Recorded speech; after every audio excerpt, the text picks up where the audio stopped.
1 hour into the funeral hymns, a lawyer's call warned me not to go home. I turned toward the doors and froze. The nurse who had pronounced my uncle dead was standing there, staring at me like a ghost. As she vanished, I realized two horrifying things: his death was no accident, and the family in the front pew might kill me to keep it quiet. My name is Abigail Price, and I am 32 years old.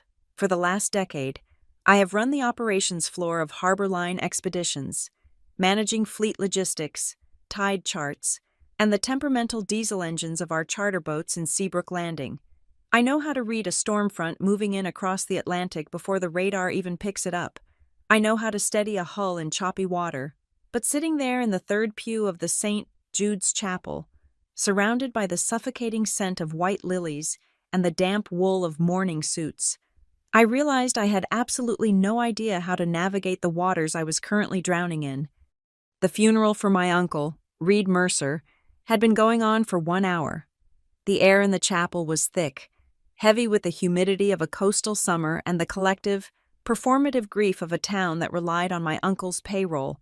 I sat sandwiched between the people who were supposed to be my family, yet I felt like a foreign object the body was trying to reject.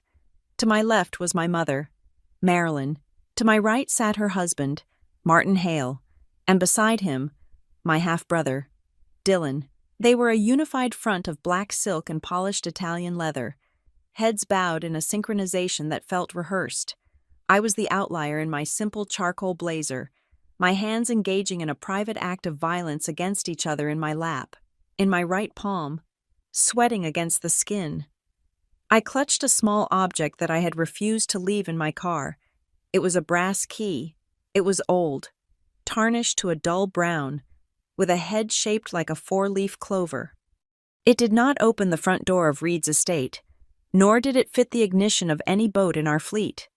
3 months ago, Reed had pressed it into my hand while we stood on the end of the maintenance dock, watching a nor'easter roll in. He had closed my fingers over it, his grip surprisingly strong for a man who had looked so tired lately. "Keep this close, Abigail," he had said, his voice low enough to be lost under the crash of the waves. "You will know what it is for when the time comes. Until then, it stays between us. Now." He was in a mahogany box at the front of the room, and the priest was droning on about the tragedy of unforeseen accidents and the mysterious will of God. My jaw tightened. There was nothing mysterious about a fuel line rupture on a boat that had passed a safety inspection 2 weeks prior. There was nothing accidental about a man who could swim 3 miles in open water drowning in a calm bay because his heart allegedly just stopped. My phone vibrated against my thigh. I ignored it. The organ music swelled, a mournful, vibrating hum that rattled the stained glass windows. The phone vibrated again, a long, insistent buzz. I shifted slightly, glancing down at my clutch. The screen lit up through the mesh fabric. It was not a name I had saved. It was a local area code, but the number was unfamiliar. I should have let it go to voicemail. It was the middle of a funeral. The priest was lifting the censer, smoke curling toward the vaulted ceiling, but a cold prickle of instinct, the same instinct that told me when a winch cable was about to snap, made me reach for the device. I slid out of the pew. Marilyn's head snapped toward me, her eyes narrowing behind her veil. I gave a small, apologetic nod, mouthing the word bathroom, and slipped past the knees of the local city council members sitting behind us. The air in the vestibule was startlingly cold. The heavy oak doors cut off the sound of the organ, reducing the service to a muffled, rhythmic thrumming. I walked over to the stone wall near the entrance, where the shadows were deepest, and swiped the screen to answer. "This is Abigail," I whispered, my voice sounding ragged to my own ears. "Abigail," the voice on the other end was familiar, but it took me a second to place it, because I had never heard it sound this way. It was brittle, terrified, breathless. It was Jonas Klein, my uncle's personal lawyer for 40 years, a man who usually spoke with the slow, gravelly cadence of a person who billed by the minute. "Jonas," I asked, confused, "are you not inside? The service is halfway through." "Listen to me very carefully," Jonas said, He wasn't breathing right. It sounded like he had just run up a flight of stairs. Whatever you do not go home with your family after the service. Do not get in a car with Martin. Do not let Dylan drive you anywhere. My stomach dropped. What, Jonas? What is going on? I received a package this morning, he said, the words rushing out. It was sent by Reed, certified mail. The postmark is from the day before he died. The world seemed to tilt slightly on its axis. He sent you a letter. Not just a letter, Jonas hissed. He sent me proof. Abigail, the things in this envelope, they change everything. It isn't just a will. It is an indictment. It is something that will set this family on fire. I leaned back against the cold stone, trying to process the information. I don't understand. If he knew something was wrong, why didn't he tell me? He was trying to protect you, Jonas said. But he ran out of time. Listen to me. You need to come to my office. Immediately. Come alone. Take the back roads. Jonas, I can't just leave, I argued, glancing toward the chapel doors. We are in the middle of the funeral. Mom and Martin are expecting me to go to the wake at the house. If I disappear, if they know you are on the phone with me right now. Jonas cut me off, his voice dropping to a whisper that chilled my blood. They will not let you walk out of that church. Silence hung on the line, heavy and terrifying. Jonas was not a dramatic man. He was a creature of contracts and torts. For him to speak like this, to suggest that my stepfather and brother were capable of physical harm, meant the ground had shifted beneath us in a way I hadn't perceived. Okay, I breathed. Okay, I am coming. Hurry, he said. The line went dead. I lowered the phone, my hand trembling. The silence of the vestibule felt sudden and oppressive. I needed to breathe. I turned toward the main entrance of the chapel, intending to push open the heavy doors and get a lungful of the rainy salt air outside before I had to face the performance inside again. That was when I saw her. The heavy double doors to the outside were cracked open just a few inches, letting in a slice of gray, overcast light. Standing in that sliver of light, framed by the gloom of the storm, was a figure that did not belong. She was wearing navy blue scrubs. I froze.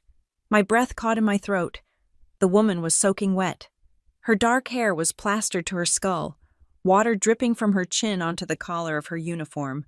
She looked exhausted, her eyes wide and rimmed with red, her chest heaving as if she had been running. I knew that face. I had seen it 3 weeks ago, illuminated by the harsh halogen floodlights of the Coast Guard dock at midnight. She was the nurse, the night shift nurse who had been on rotation when they pulled Reed's body from the water. She was the one who had looked at the monitor, then at Martin, and pronounced the time of death. She was the one who had signed the preliminary report citing cardiac arrest, shutting down the paramedics who wanted to keep trying CPR. She shouldn't be here. She definitely shouldn't know my name. But as I took a step forward, the floorboards creaked, and her head snapped up.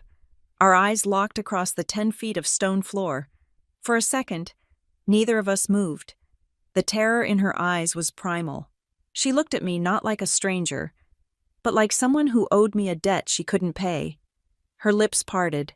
I saw the muscles in her throat work, as if she were trying to force a word out, a warning, or perhaps an apology. Wait, I said, stepping toward her. The sound of my voice broke the spell. Panic seized her face. She took a sharp step back, stumbling over the threshold, and then she turned and ran. Wait, I shouted, forgetting the funeral, forgetting the silence. I pushed through the heavy doors, bursting out onto the stone steps of the chapel. The rain was coming down in a fine, cold mist.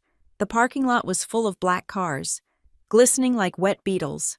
I looked left, then right. She was gone. She had vanished into the maze of vehicles, or perhaps around the side of the building toward the rectory.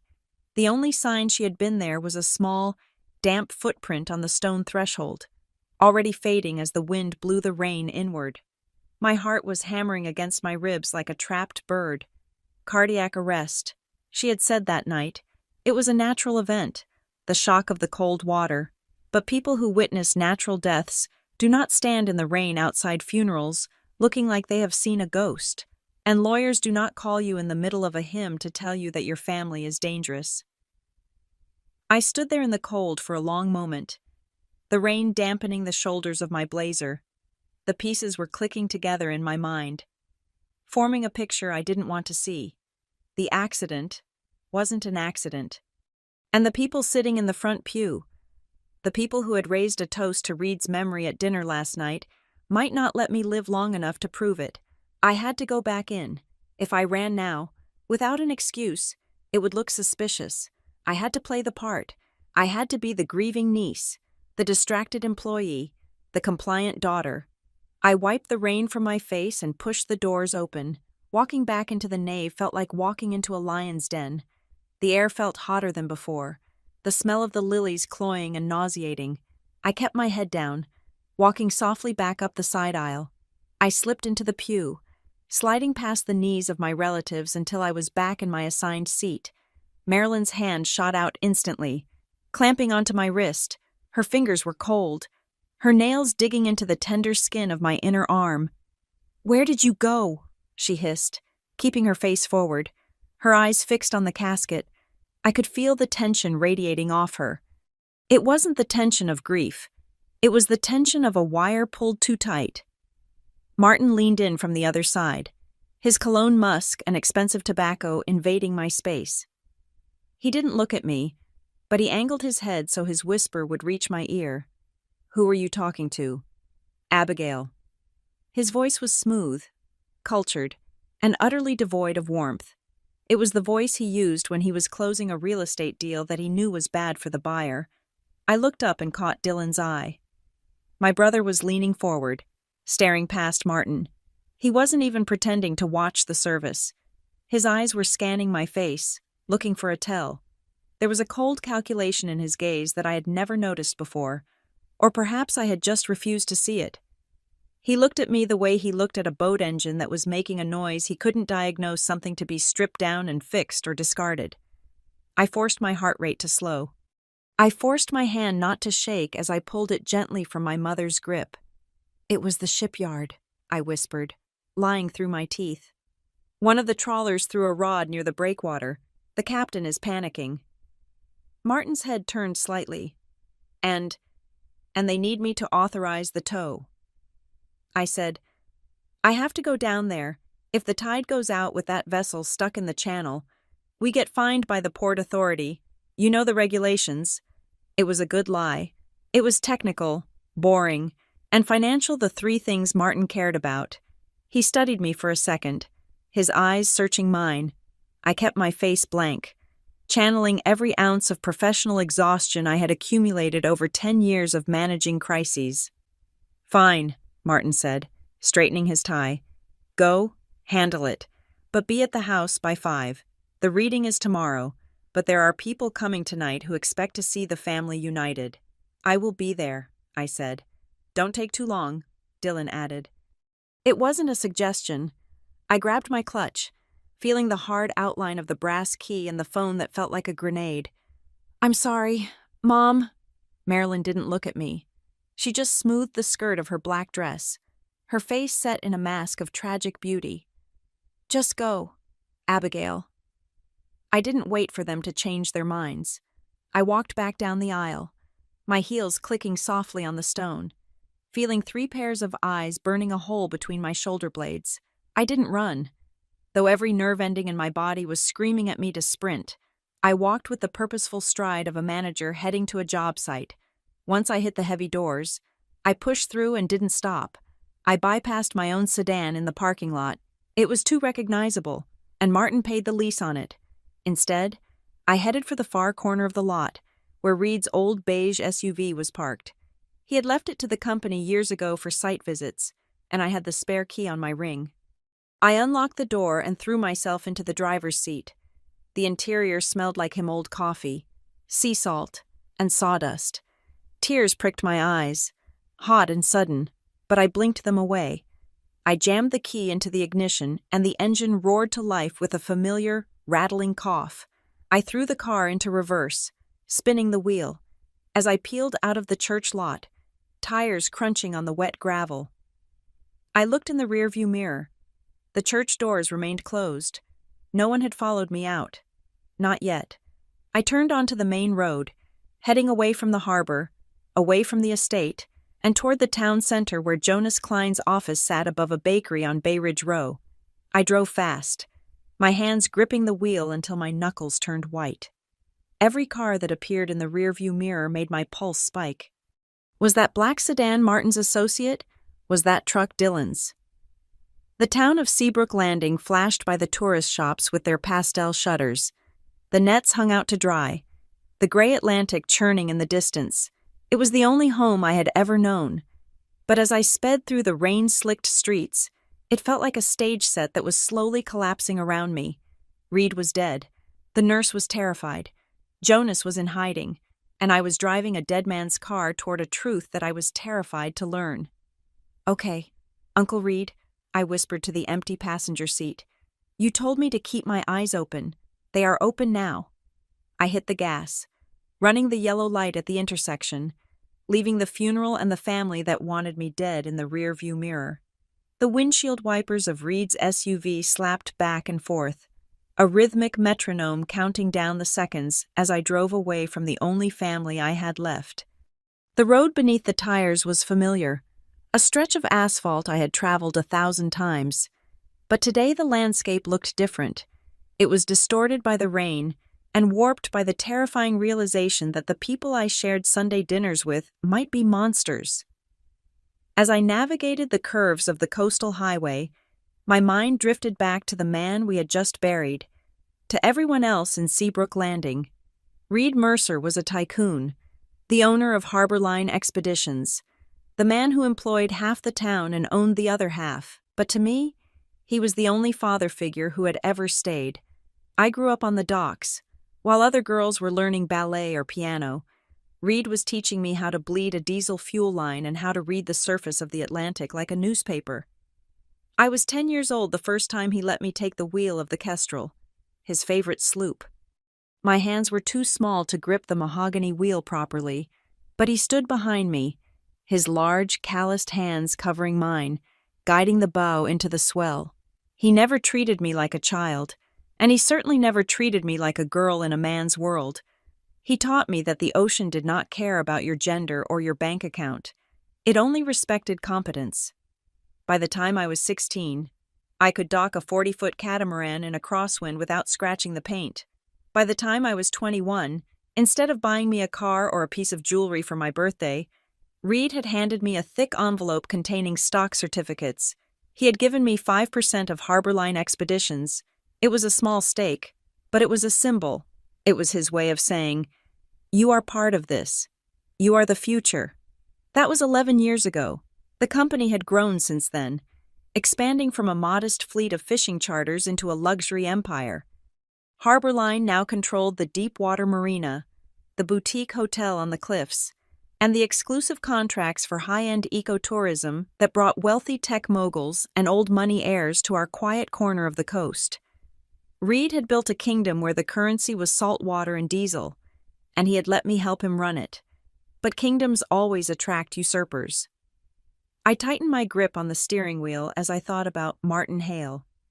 My mother, Marilyn, had married Martin when I was 14.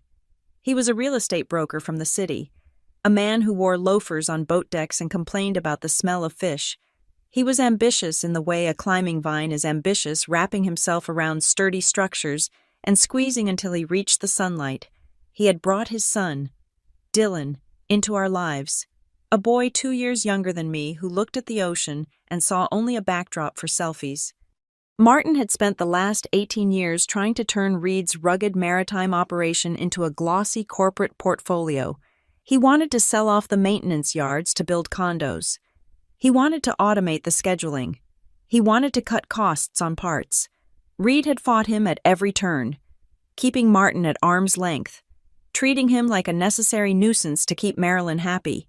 And Dylan was the golden boy who could do no wrong in my mother's eyes, but who couldn't tie a cleat hitch to save his life. He resented me. He resented that Reed called me to discuss engine overhauls while he only called Dylan to ask him to move his car. He resented that I had earned my place on the dock while he was still waiting to be handed a title. The windshield blurred again as the rain intensified. The official story of Reed's death was clean, tragic, and simple. 3 weeks ago, on a Tuesday night, Reed had taken the Osprey, one of our older mid-sized cruisers, out for a late-night run. He often did that to clear his head. The report said there had been a catastrophic fuel leak in the engine room. An explosion had rocked the vessel near the mouth of the bay just after midnight. The Coast Guard had found him floating in the debris field, burned and unconscious, but alive. They had dragged him onto the rescue boat, speeding back to the pier where the ambulance was waiting. That was where the narrative ended. The nurse, the woman I had just seen at the church door, had met the boat. She had checked his vitals. She had declared that his heart had stopped due to shock and smoke inhalation before they could even load him into the ambulance. Accidental death, closed casket, a tragedy for the community. But as I drove past the entrance to the marina, seeing the masts swaying in the gray mist, the cracks in that story began to widen in my mind. For the last 3 weeks, the atmosphere in the house had been suffocating. It wasn't just grief. It was a strange, manic energy that I couldn't place until now. 2 days after the accident, before the coroner had even released the full report, Martin had come into my office at the shipyard. He had placed a stack of documents on my desk, his smile tight and practiced. Just some standard insurance forms. "Abigail," he had said, "we need to update the beneficiary listings for the fleet policies while the audit is happening. It is just a formality to keep the banks happy." I had pushed the papers aside, telling him I would read them later. He had lingered in the doorway, his eyes hard. "Don't take too long," he had said. Efficiency is what Reed would have wanted. Then there was Dylan, last week. I had walked into the server room to check the logs for the upcoming season, only to find Dylan sitting at the main terminal. He had jumped when I entered, quickly minimizing a window. When I asked him what he was doing, he stammered that he was checking the Wi-Fi signal. But later, when I checked the system access logs, I saw that someone had logged in using the administrator password, a password that only Reed and I possessed. I had assumed Reed had written it down somewhere and Dylan had found it. Now, the memory felt sinister. Why was he digging in the secure archives? What was he looking for? But the moment that truly haunted me, the moment that should have made me run before the funeral even started, happened just a week ago. I had come home early from the shipyard. The house was quiet, the heavy drapes drawn against the summer sun. I had walked toward the kitchen to get a glass of water when I heard my mother's voice drifting down the hallway. She wasn't crying. She sounded calm, almost relieved. "We just have to get through the probate hearing," she had said. "Once the judge signs off on the existing will, everything will go back to the way it should be. We can finally breathe." Martin. I had stepped into the kitchen then. The conversation died instantly. Martin was leaning against the counter, holding a glass of scotch. Marilyn was arranging flowers in a vase. They both looked at me, their expressions shifting instantly to masks of mournful concern.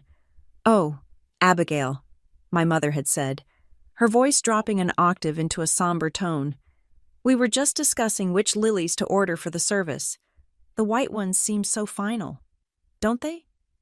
I had let it go. I had told myself that grief makes people say strange things, that they were just worried about the stability of the family finances. I had been so busy keeping the boats running that I hadn't stopped to look at the sharks swimming in my own living room. Money on the water draws sharks to the land. Abigail. Reed had told me once. We were sitting on the deck of the Kestrel, watching the sunset over the harbor. "You remember to keep your eyes open. The ocean is honest. It will kill you, but it will tell you it is going to kill you first." People. People will smile while they drill a hole in your hull. I had laughed then, thinking he was just being a grumpy old sailor. I wasn't laughing now. The brass key in my pocket felt heavy, like a burning coal against my leg. Reed had given it to me 3 months ago, but he had sent the letter to Jonas the day before he died. That meant he knew. He knew someone was coming for him. He knew the accident wasn't going to be an accident, and he knew that if he left everything to chance, His legacy and perhaps my life would be erased. If the will Jonas held was different from the one Martin was expecting, then the way things should be, as my mother put it, was about to be destroyed. And if they had been willing to blow up a boat to silence Reed, what would they do to the niece who stood in the way of their inheritance? I turned the steering wheel sharply, guiding the SUV onto Bay Ridge Row. The street was lined with historic red brick buildings, the heart of the old town that had stood against hurricanes and floods for 2 centuries. Jonas Klein's office was on the second floor of a building that smelled of damp brick and old paper. I parked the car in the alleyway, tucked behind a dumpster where it wouldn't be easily seen from the main road. My hands were shaking as I killed the engine. I sat there for a moment, listening to the rain drum against the roof. I was technically still at a funeral. My dress was black. My eyes were swollen. But as I opened the door and stepped out into the wet alley, I realized the funeral I was attending wasn't just for Reed Mercer. It was for the illusion of my family. It was for the naive idea that blood meant loyalty. I slammed the car door shut, the sound echoing like a gunshot in the narrow space. I pulled my coat tighter around myself and headed for the rusted metal staircase that led up to the lawyer's office. I was done crying. I was done being the grieving niece. I was the captain of this ship now, and I was about to navigate straight into the storm. The metal staircase rattled under my boots as I ascended to the second floor of the brick building on Bay Ridge Row. I knocked 3 times on the frosted glass pane that read, Jonas Klein, Attorney at Law. The door didn't just open. It was cracked barely an inch, revealing a slice of a face drained of all color. Jonas Klein looked like a man who had aged 10 years since the morning service began. He ushered me inside with a frantic wave of his hand, and the moment I stepped across the threshold, he threw the deadbolt and engaged the chain. The office was dim, lit only by a green-shaded banker's lamp on the heavy oak desk. The air was stale, smelling of old coffee that had been sitting on a burner too long and the damp, sweet rot of wet paper. Jonas moved quickly to the window, pulling the heavy velvet drapes tight, plunging us into a gloom that felt more like a bunker than a law office. "Sit down, Abigail," he said. His voice was not the booming baritone I had known since childhood. It was thin and reedy. "And please, for the love of God, keep your voice down." I sat in the leather wingback chair opposite his desk. "Jonas, you are scaring me. What is in the envelope?" Jonas sat heavily in his squeaky swivel chair. He reached into his drawer and pulled out a large brown manila envelope. It was thick, the edges slightly battered. He placed it in the center of the desk as if it were a loaded weapon. "This arrived at my home address this morning," he said. "Not the office, my home. Reed sent it via certified mail with a signature requirement." He tapped the corner of the envelope with a trembling finger. "Look at the date stamp." I leaned forward. The black ink of the postmark was smudged but legible. It was dated 2 days before the explosion that killed him. "He knew," I whispered. "He knew he was going to die." "He knew he was in danger," Jonas corrected. "He gave me strict instructions in a voicemail he left the same day. He said, 'If I die in my sleep, burn it. If I die on the water, open it.'" Jonas looked me dead in the eye. "He died on the water." He slid the envelope toward me. My hands were shaking as I undid the metal clasp. Inside was a stack of papers and a small, silver USB drive. The first document was a handwritten letter on Harborline Expeditions letterhead. The handwriting was Reed's sharp, angular, and hurried. I began to read, "Abigail, if you are reading this, then my luck finally ran out. I am sorry I could not tell you this in person, but I needed you to have plausible deniability until the pieces were in place. You know the Osprey better than anyone. You know I had the fuel injection system overhauled last month. Martin insisted we use a new contractor from out of state, a firm called Apex Marine Solutions. He claimed they were cheaper and faster than our guys at the yard. I didn't trust it. 2 weeks ago, I took the Osprey out and pulled the deck plates myself. What I found was not incompetence. It was sabotage. I felt a cold chill run down my spine. I looked up at Jonas, then back at the letter. The braided steel fuel lines specified in the work order had been swapped for low-grade rubber hosing that isn't rated for the pressure our engines output. Worse, the intake clamps were loosened just enough to hold during a dock inspection, but guaranteed to fail under the vibration of open throttle. It was designed to leak fuel into the bilge. Abigail. It was designed to turn that boat into a bomb the moment the engines got hot. I covered my mouth with my hand. A fuel leak in the bilge was a sailor's worst nightmare. The fumes would settle low, waiting for a single spark. I hired an independent inspector from the city to verify my findings. The letter continued. His report is attached. But this wasn't the first time. You remember the storm last November when I got stuck out by the point I told you it was a radio failure? It wasn't. Someone had manually reset the GPS calibration and disabled the emergency distress transponder. They wanted me to get lost in that squall. I only made it back because that trawler spotted my flare. I have been living with a target on my back for 6 months. I tried to gather enough evidence to go to the police, but I realized that the rot goes deeper than just Martin. It involves money I cannot track and people I do not know. I realized I needed to secure the company first.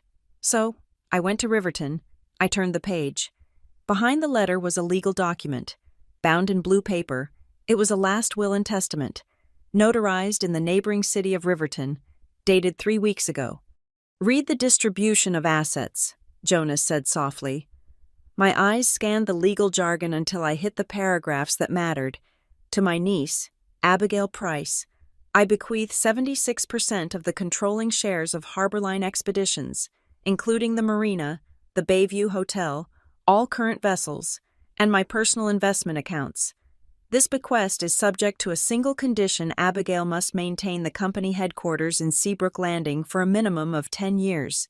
She cannot sell, liquidate, or merge with any external entity during this period.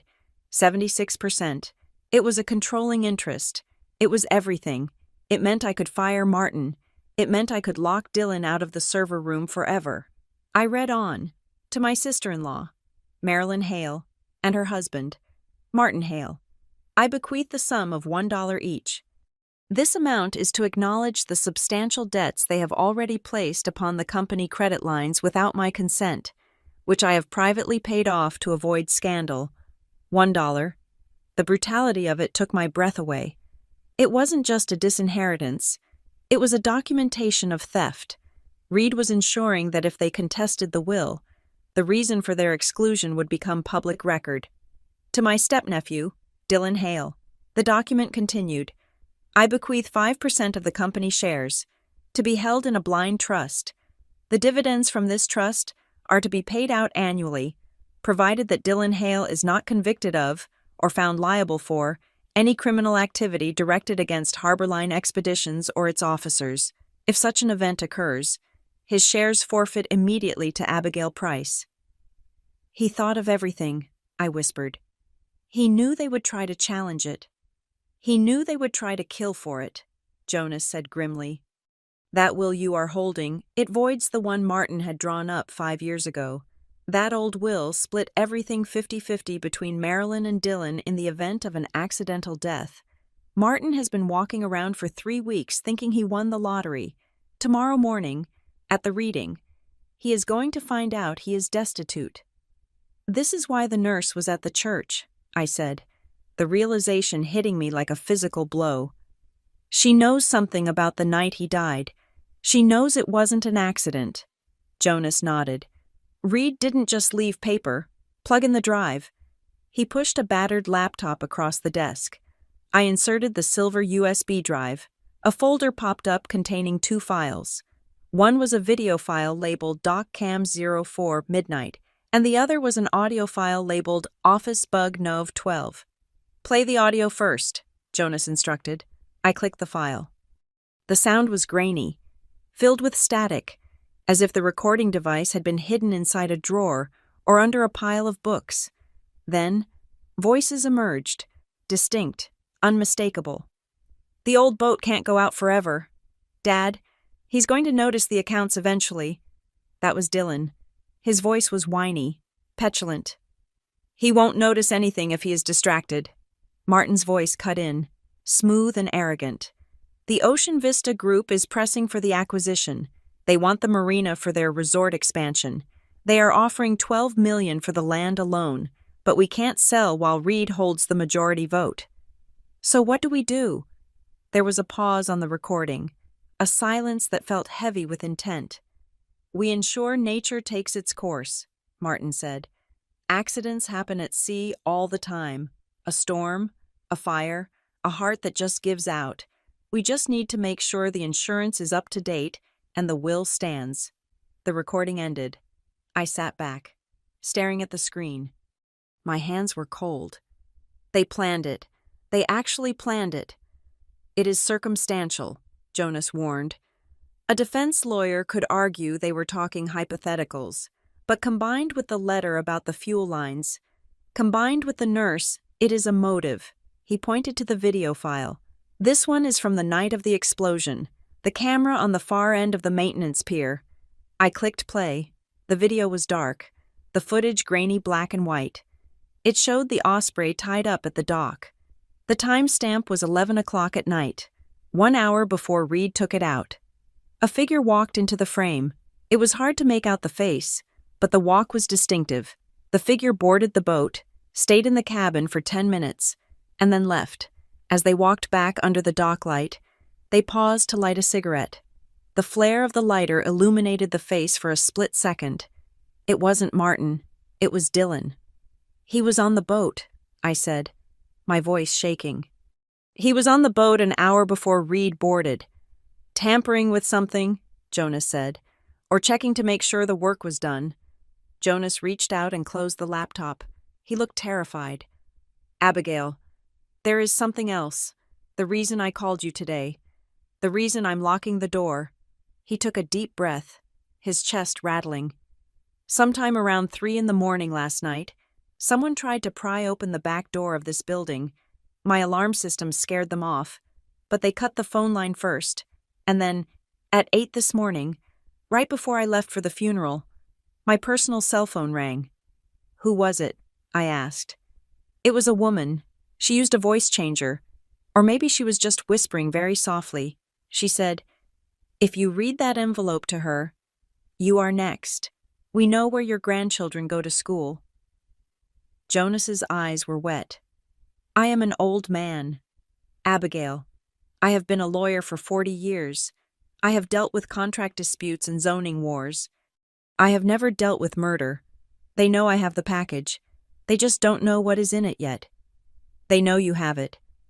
The return receipt, Jonas said, looking at the envelope. When the post office delivered it, it was scanned. If Martin has access to Reed's tracking numbers or email, and we know Dylan has been in the system, they got a notification that a package from Reed was delivered to me yesterday. My mind raced. The pieces were fitting together into a horrifying picture.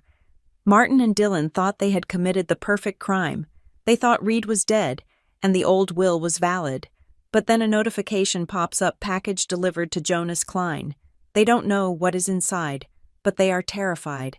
That was why Martin was so tense at the funeral. That was why they were watching me. We can't go to the police here, I said, standing up. Chief Miller plays golf with Martin every Sunday. If we hand this over to the local precinct, it will disappear before it hits the evidence locker. Exactly, Jonas said. That is why you need to take this. He shoved the envelope and the USB drive across the desk to me. I made copies of the documents, but you need to keep the originals, and you need to stay away from that house. Where am I supposed to go? I asked. If I don't show up for the reading tomorrow, they will know I am on to them. You have to go to the reading, Jonas said, his voice hardening. That is the trap. We have to spring the trap in public. If we do this in private, they will kill us both. We need to read this will in front of the bank representatives, the witnesses, the whole town. We need to drop the bomb when there are too many eyes for them to hide. He stood up and went to the window, peering through the crack in the drapes. But tonight, he turned back to me. Tonight you need to disappear. Do not go back to your apartment. Do not go to the main house. Find somewhere safe, somewhere they wouldn't think to look. I clutched the envelope to my chest. It felt heavy, radiating the heat of my uncle's final days. He had fought to get this to me. He had died ensuring I had the ammunition to fight back. "I know a place," I said, thinking of the one person in town who hated the Hales almost as much as I did right now. "But Jonas, what about you?" "I am going to sleep in my office with a shotgun on my lap," Jonas said with a grim smile that didn't reach his eyes. "Go, take the back stairs, and Abigail." I paused at the door. "Don't trust anyone who isn't in that envelope." I nodded, unlocked the door, and slipped out into the dark hallway. As I descended the metal stairs back into the rain-slicked alley, I checked my phone. 5 missed calls from Martin, 3 from my mother, and 1 text from Dylan. "Where are you?" "We are waiting." I deleted the thread. I wasn't the victim anymore. I was the executioner, and I was holding the axe in a manila envelope. But first, I had to survive the night. The plan was formed in the suffocating dimness of Jonas's office, amidst the smell of stale tobacco and fear.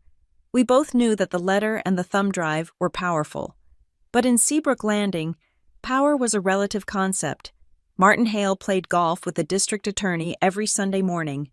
He sat on the board of the regional bank with the sheriff.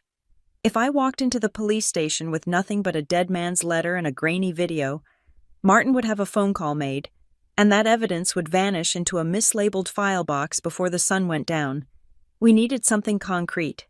We needed something that connected the financial motive directly to the act of sabotage.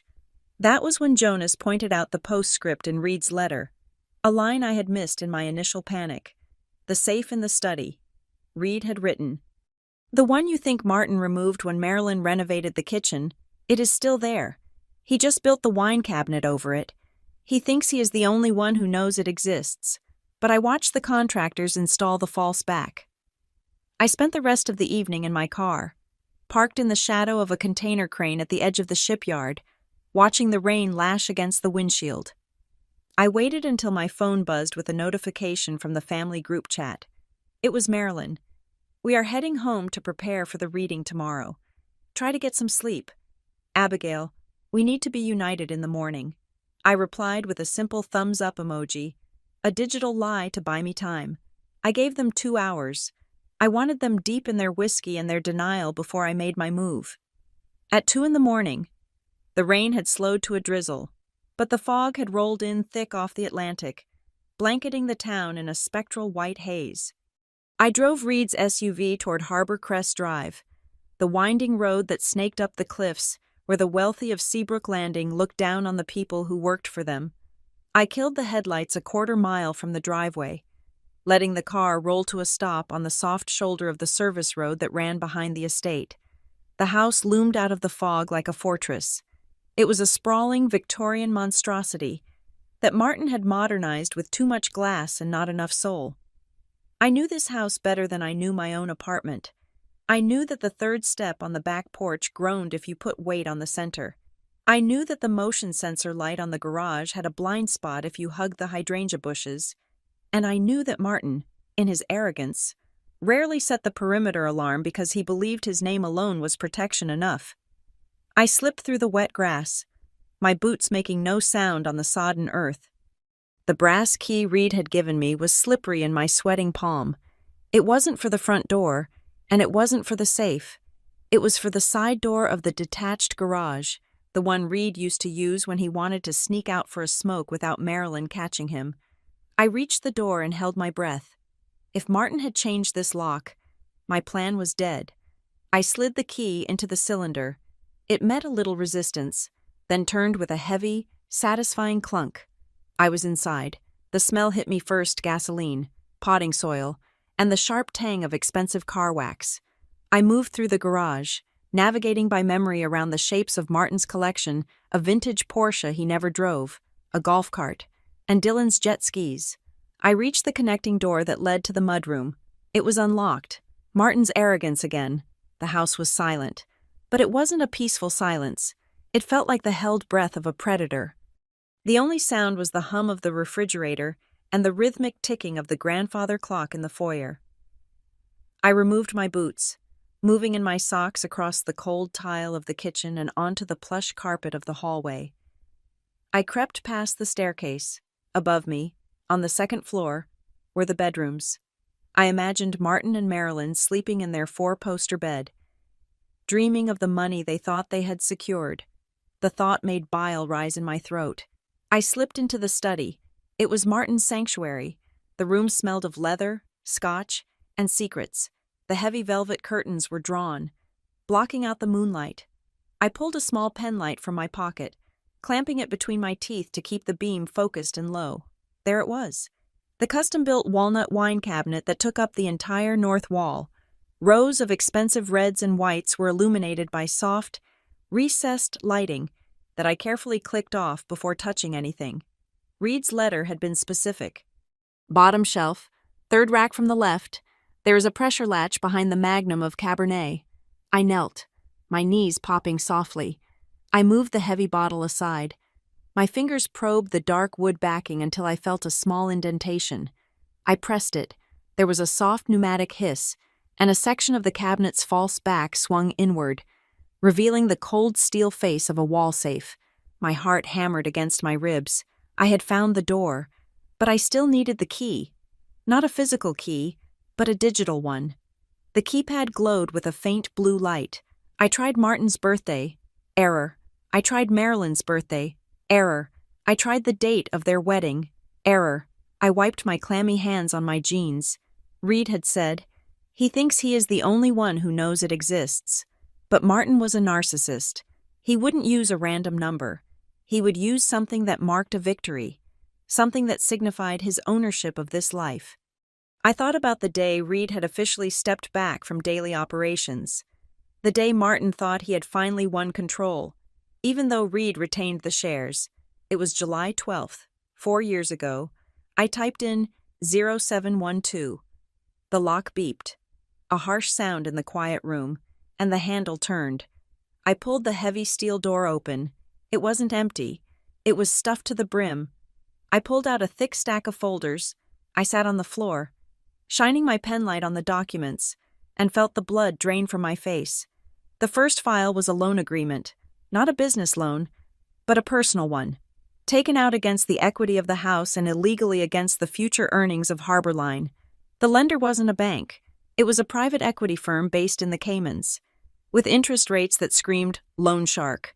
Martin was broke. The fancy cars, the country club memberships, the renovations, it was all a facade built on debt that was coming due.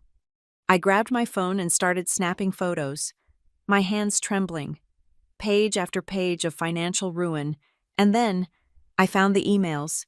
They were printed out, likely so Martin could analyze them offline.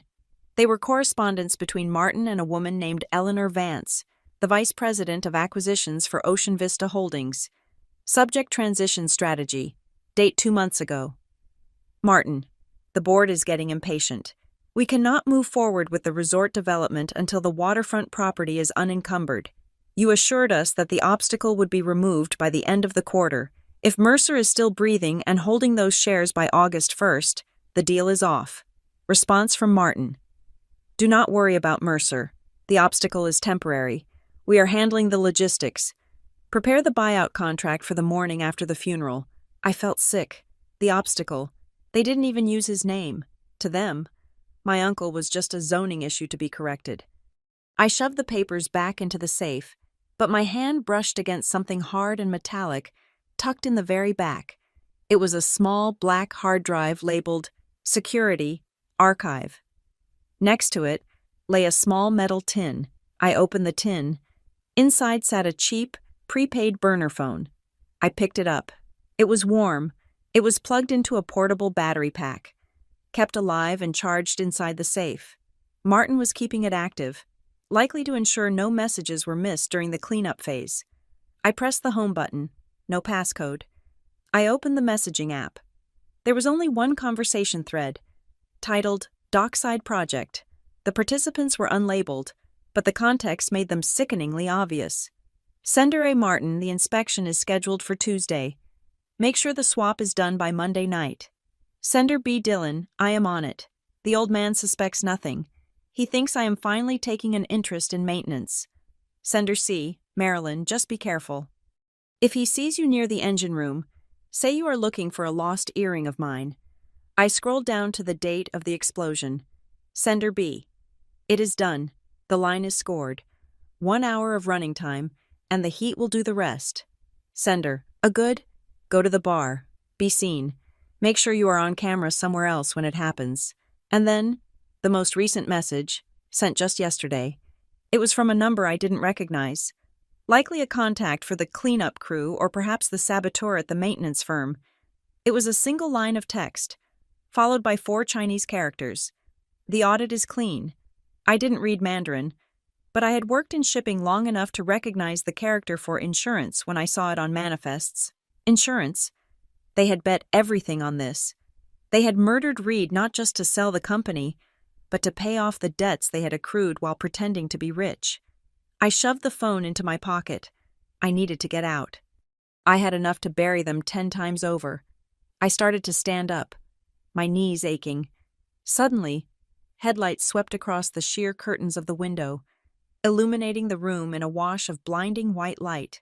I froze. The sound of tires crushing gravel on the driveway was loud and close. Someone was home, but Martin and Marilyn were upstairs asleep.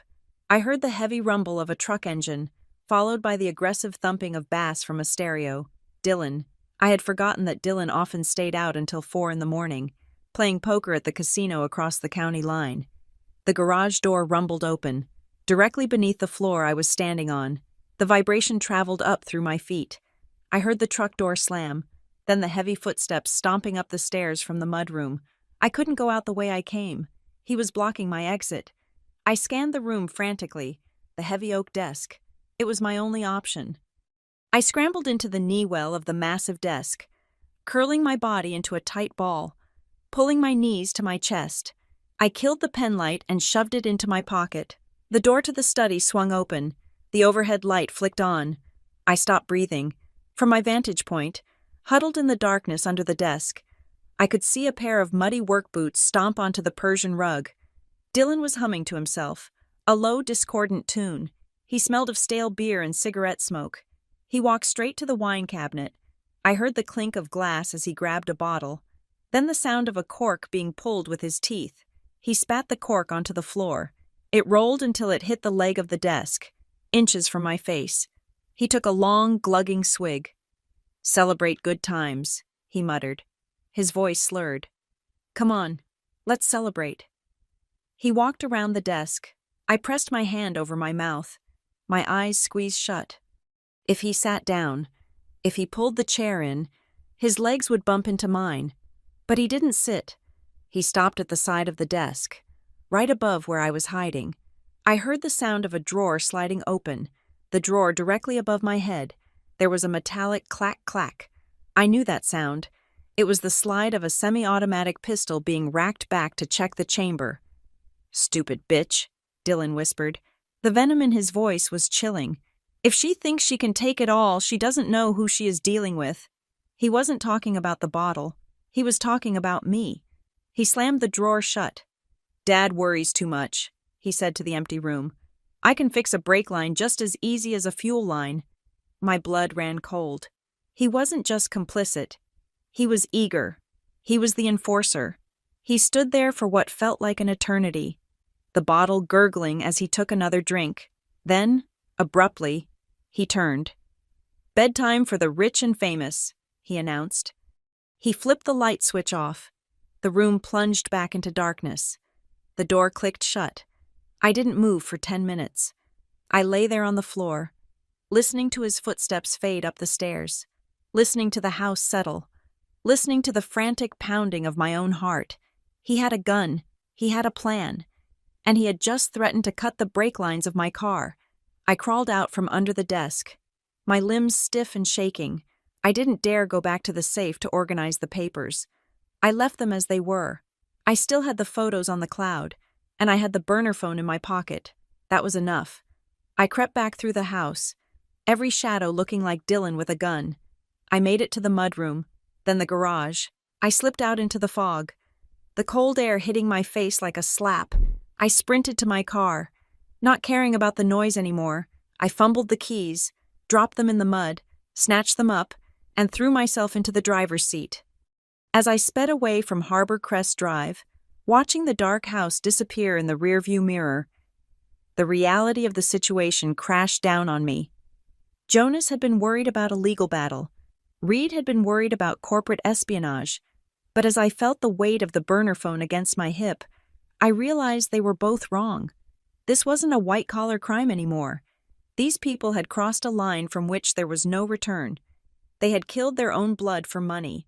And tonight, in that dark room, I had heard the promise that they would do it again without hesitation. I wasn't just fighting for a company. I was fighting for my life. The digital clock on the dashboard read 4 a.m. when I pulled up to the converted warehouse district on the north side of town.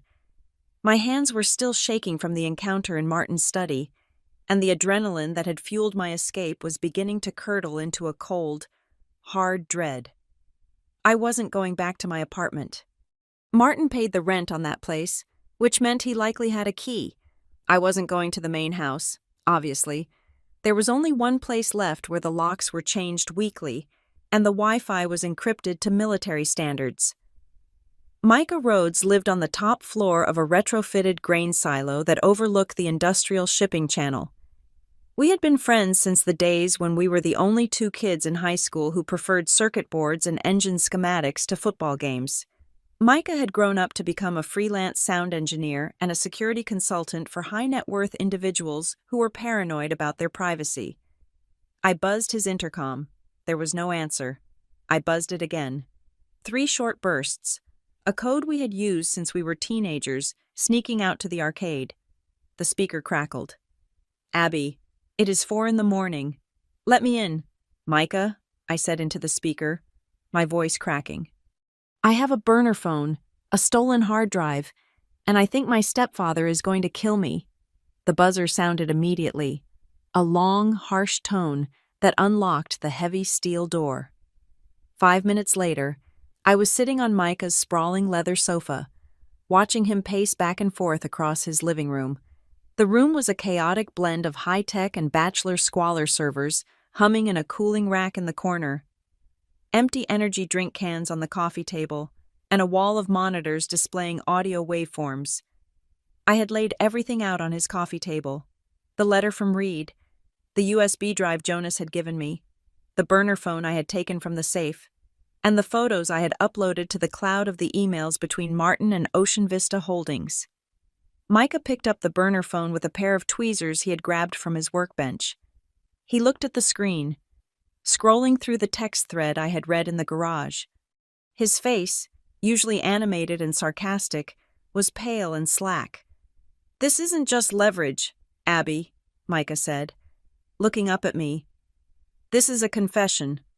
1 hour of running time and the heat will do the rest. That is premeditated murder. They are talking about the fuel line." "I know," I said, wrapping my hands around the mug of tea he had made me. "But the local police won't touch it. Chief Miller is the one who signed off on the accident report without even looking at the boat. If I take this to him, Martin will know within 5 minutes." Micah dropped the phone back onto the table as if it were radioactive. "You can't go to the cops. You are right. But we can't sit on this either. Martin expects you at the will reading in 6 hours. If you walk in there and he suspects you know, he won't wait for a sea accident. He will just arrange a car crash."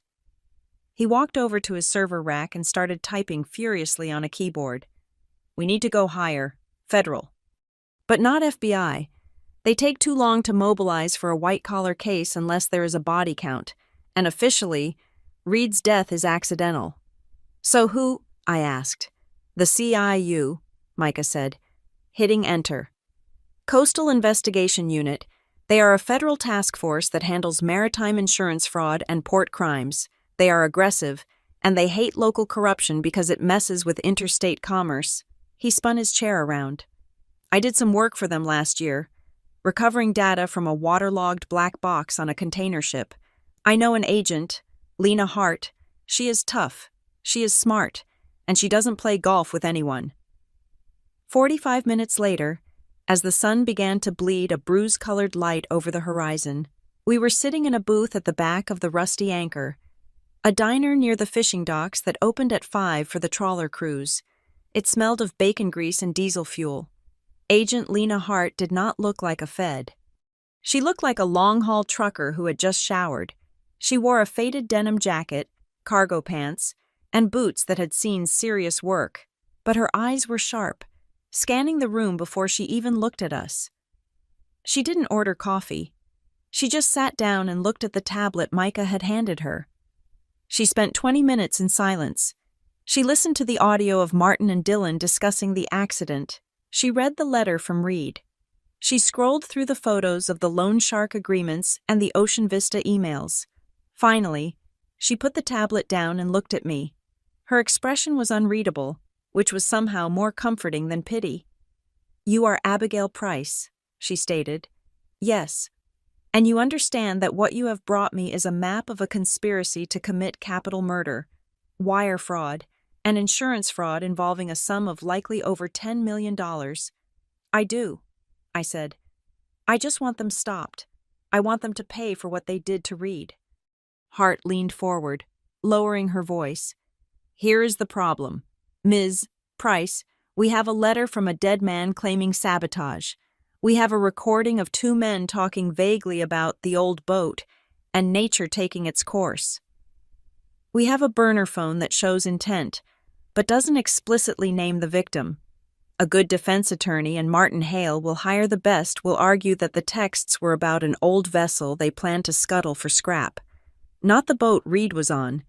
They will argue the audio is taken out of context. They tampered with the fuel line," I insisted. "Reed hired an inspector." "And where is that inspector?" Hart asked. "Is he willing to testify? Or did Martin pay him off too, or threaten him?" I fell silent. I hadn't thought of that. "To make this stick," Hart continued, tapping the table with a fingernail. "To put them away for life so they can't hurt you or anyone else. We need them to panic. We need them to confirm the details of the murder itself. We need them to say, in their own words, that they killed Reed Mercer on that specific night." "How do we do that?" Micah asked. "By letting them think they have won," Hart said, turning her gaze to me. "You have to go to that will reading today. Abigail, you have to walk in there, sit next to your mother and your brother, and act like you are defeated. You have to let them believe the old will is valid, or that you are too stupid to understand what is happening. If they think they are safe, they will get sloppy. They will talk. I don't know if I can sit next to them and not scream," I said honestly. "You have to," Hart said. "Because if you tip your hand too early, they will destroy the physical evidence. The boat is already gone. The burner phone helps. But I need more." Micah cleared his throat. "I can get you more." Hart looked at him. "How?" "Dylan drives a Ford F-150. Micah said. "He treats it like his office. He takes calls in it. He has conversations with Martin in it because they think the cab of a truck is a private space. I can bug it." Hart's eyes narrowed. "I cannot authorize a wiretap without a warrant, and I cannot get a warrant based on this evidence in under 24 hours. If you plant a device, it is inadmissible in court if I order you to do it." "You aren't ordering me," Micah said, holding her gaze. "I am a private citizen concerned about my friend's safety. If I happen to record a confession while testing my own audio equipment, and then I happen to turn it over to federal authorities." Hart stared at him for a long moment. Then she took a sip of water. "I cannot tell you to do that. I also cannot stop a private citizen from making bad decisions in a parking lot. But if you get caught, Mr. Rhodes, I have never met you." "I won't get caught," Micah said. "Fine," Hart said, standing up.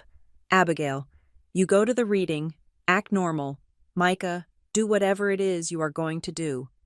But do not engage them. If you get actionable intelligence, send it to the encrypted Dropbox I will provide.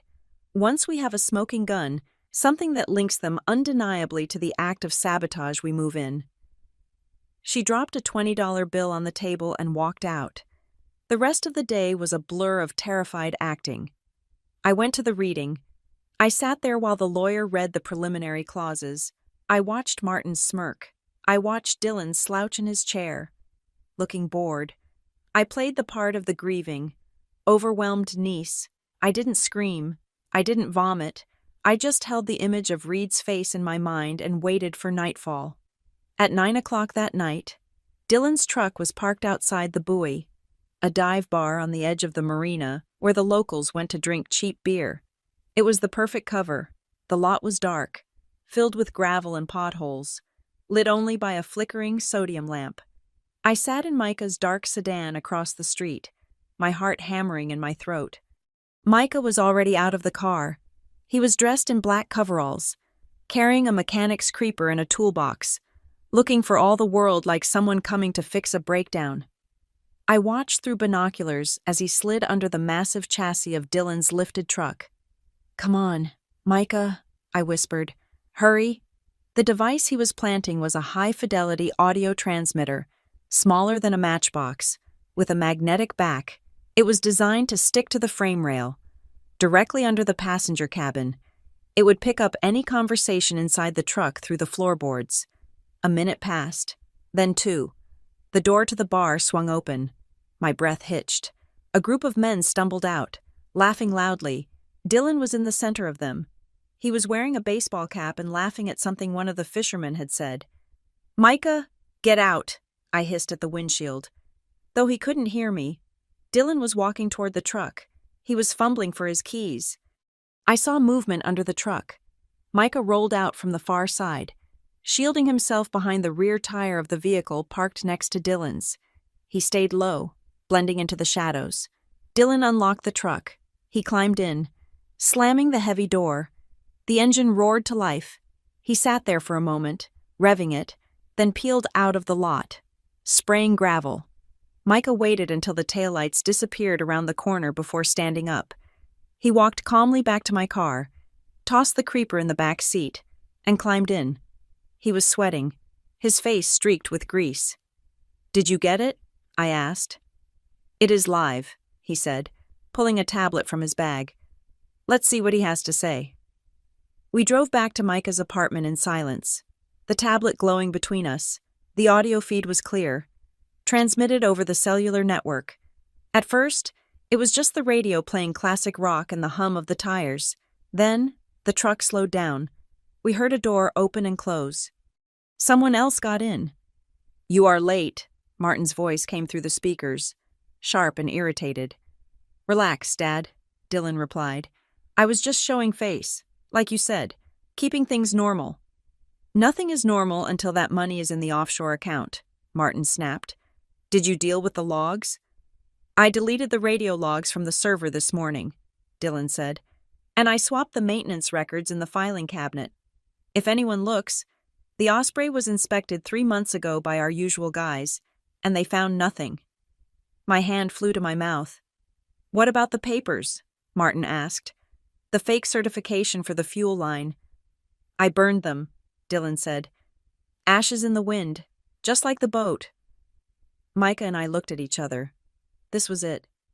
"Good," Martin said. "And the nurse Pike?" "She is spooked," Dylan said, his voice dropping. "I saw her at the grocery store. She looks like she hasn't slept in a week. She knows we paid off the doctor to change the time of death." "She took the money," Martin said coldly. "She is complicit. She won't talk. If she does, she goes down with us. Just keep an eye on her. If she looks like she's going to crack, we handle it. Like we handled Reed." Dylan laughed. A cruel, ugly sound. "Man, that fireball was beautiful. I didn't think a little rubber hose could make such a big boom." Micah hit the record button, saving the clip, then immediately encrypted it and sent it to the Dropbox address Hart had given us. "We have them," Micah whispered. "We have them on tape discussing the fuel line, the fake records, the nurse, and the payoff." I stared at the waveform on the screen, the visual representation of my brother's voice admitting to murder. "Is it enough?" "It is a confession," Micah said. "But Hart wanted undeniable. She wanted them to panic. This is just them being arrogant." My phone buzzed. It was a text from Hart. "She must have been listening to the live feed too. Good work. We have probable cause. But Martin is smart. He will claim Dylan is just bragging, making things up to impress him. He will claim he was just playing along to manage his son. We need one more thing. What I typed back. We need to catch them in the act of the transaction. Hart replied, We need to catch them trying to move the money or destroy the last piece of evidence. The will reading tomorrow is going to be the trigger. Jonas is going to read the new will. When he does, they are going to realize the game is up. That is when they will run. That is when we take them. I looked at Micah. The will reading. Jonas said we have to do it in public. It is going to be a bloodbath, Micah said grimly. No, I said, feeling a cold resolve settle over me. It is going to be a funeral, but this time, we are burying them. I stood up. I need to get ready. Tomorrow, I have to walk into that bank and destroy my family. The conference room at Seabrook Trust and Savings was designed to intimidate. It was a cavernous space on the third floor, paneled in dark mahogany that smelled of lemon polish and old money. One entire wall was floor-to-ceiling glass, offering a panoramic view of the harbor below the very empire my family was currently fighting over. From here, the boats looked like toys, and the people on the docks were nothing but ants. Over 50 people had squeezed into the room. It was standing room only. The bank had provided rows of folding chairs, but they were filled within minutes by distant cousins I hadn't seen in a decade, weathered fishing captains who had worked for Reed since the 80s, and the administrative staff from the Harbor Line office who looked terrified to be away from their desks. In the back corner, leaning against a fake ficus tree, stood 2 lawyers in sharp gray suits, the representatives from Ocean Vista Holdings. They looked like sharks circling a drop of blood in the water. I sat in the back row, as far away from the main table as possible without leaving the room. Micah was next to me, his laptop bag resting on his knees. He looked calm, but I could see the muscle in his jaw jumping. Just breathe, he whispered, nudging my elbow. Wait for the signal. At the front of the room, seated at the head of a long, polished oak table, was Jonas. He looked exhausted. His skin was the color of parchment, and his hands trembled slightly as he organized a stack of files. But his eyes were clear. He looked like a captain preparing to steer a ship directly into an iceberg. To his right sat the Hale family. They looked like they were attending a coronation. Marilyn was wearing a black dress that cost more than my car, her hair coiffed into a perfect, tragic helmet. Martin sat in the center, checking his watch every 30 seconds, projecting an air of impatient authority. Dylan was on the end, wearing dark sunglasses indoors, leaning back in his chair with one leg crossed over the other, tapping his foot. They didn't look at me. To them, I was already a ghost. I was just a formality they had to endure before the wire transfer cleared. Ladies and gentlemen, Jonas said, his voice surprisingly strong without a microphone. Thank you for coming. We are here to read the last will and testament of Reed Thomas Mercer. The room went silent. The only sound was the hum of the air conditioning and the distant cry of a seagull through the glass. Jonas put on his reading glasses. He cleared his throat. I will skip the preamble regarding burial wishes, as those have been carried out, Jonas said. We will move directly to the disposition of assets. Martin shifted in his seat, straightening his tie. He shot a quick, confident glance at the Ocean Vista lawyers in the corner. First, Jonas read, to the Seabrook Maritime Preservation Society, I leave the sum of $50,000 for the maintenance of the historic lighthouse. A murmur of approval rippled through the captains. Martin rolled his eyes. To my longtime office manager, Mrs. Higgins, I leave the sum of $20,000 and my thanks for 30 years of patience. Mrs. Higgins, sitting 2 rows ahead of me, sobbed quietly into a tissue. Jonas paused. He took a sip of water. He looked directly at Martin, then at Marilyn. To my former sister-in-law, Marilyn Hale, and her current husband, Martin Hale. Martin leaned forward, a small, gracious smile forming on his lips. He was ready to accept the kingdom. I leave the sum of $1 each. The silence that followed was absolute. It was a vacuum, sucking the air out of the room. Then, the whisper started, a low, confused rumble that swept through the crowd like a wave. Martin's smile froze. It didn't drop. It just calcified on his face, looking grotesque.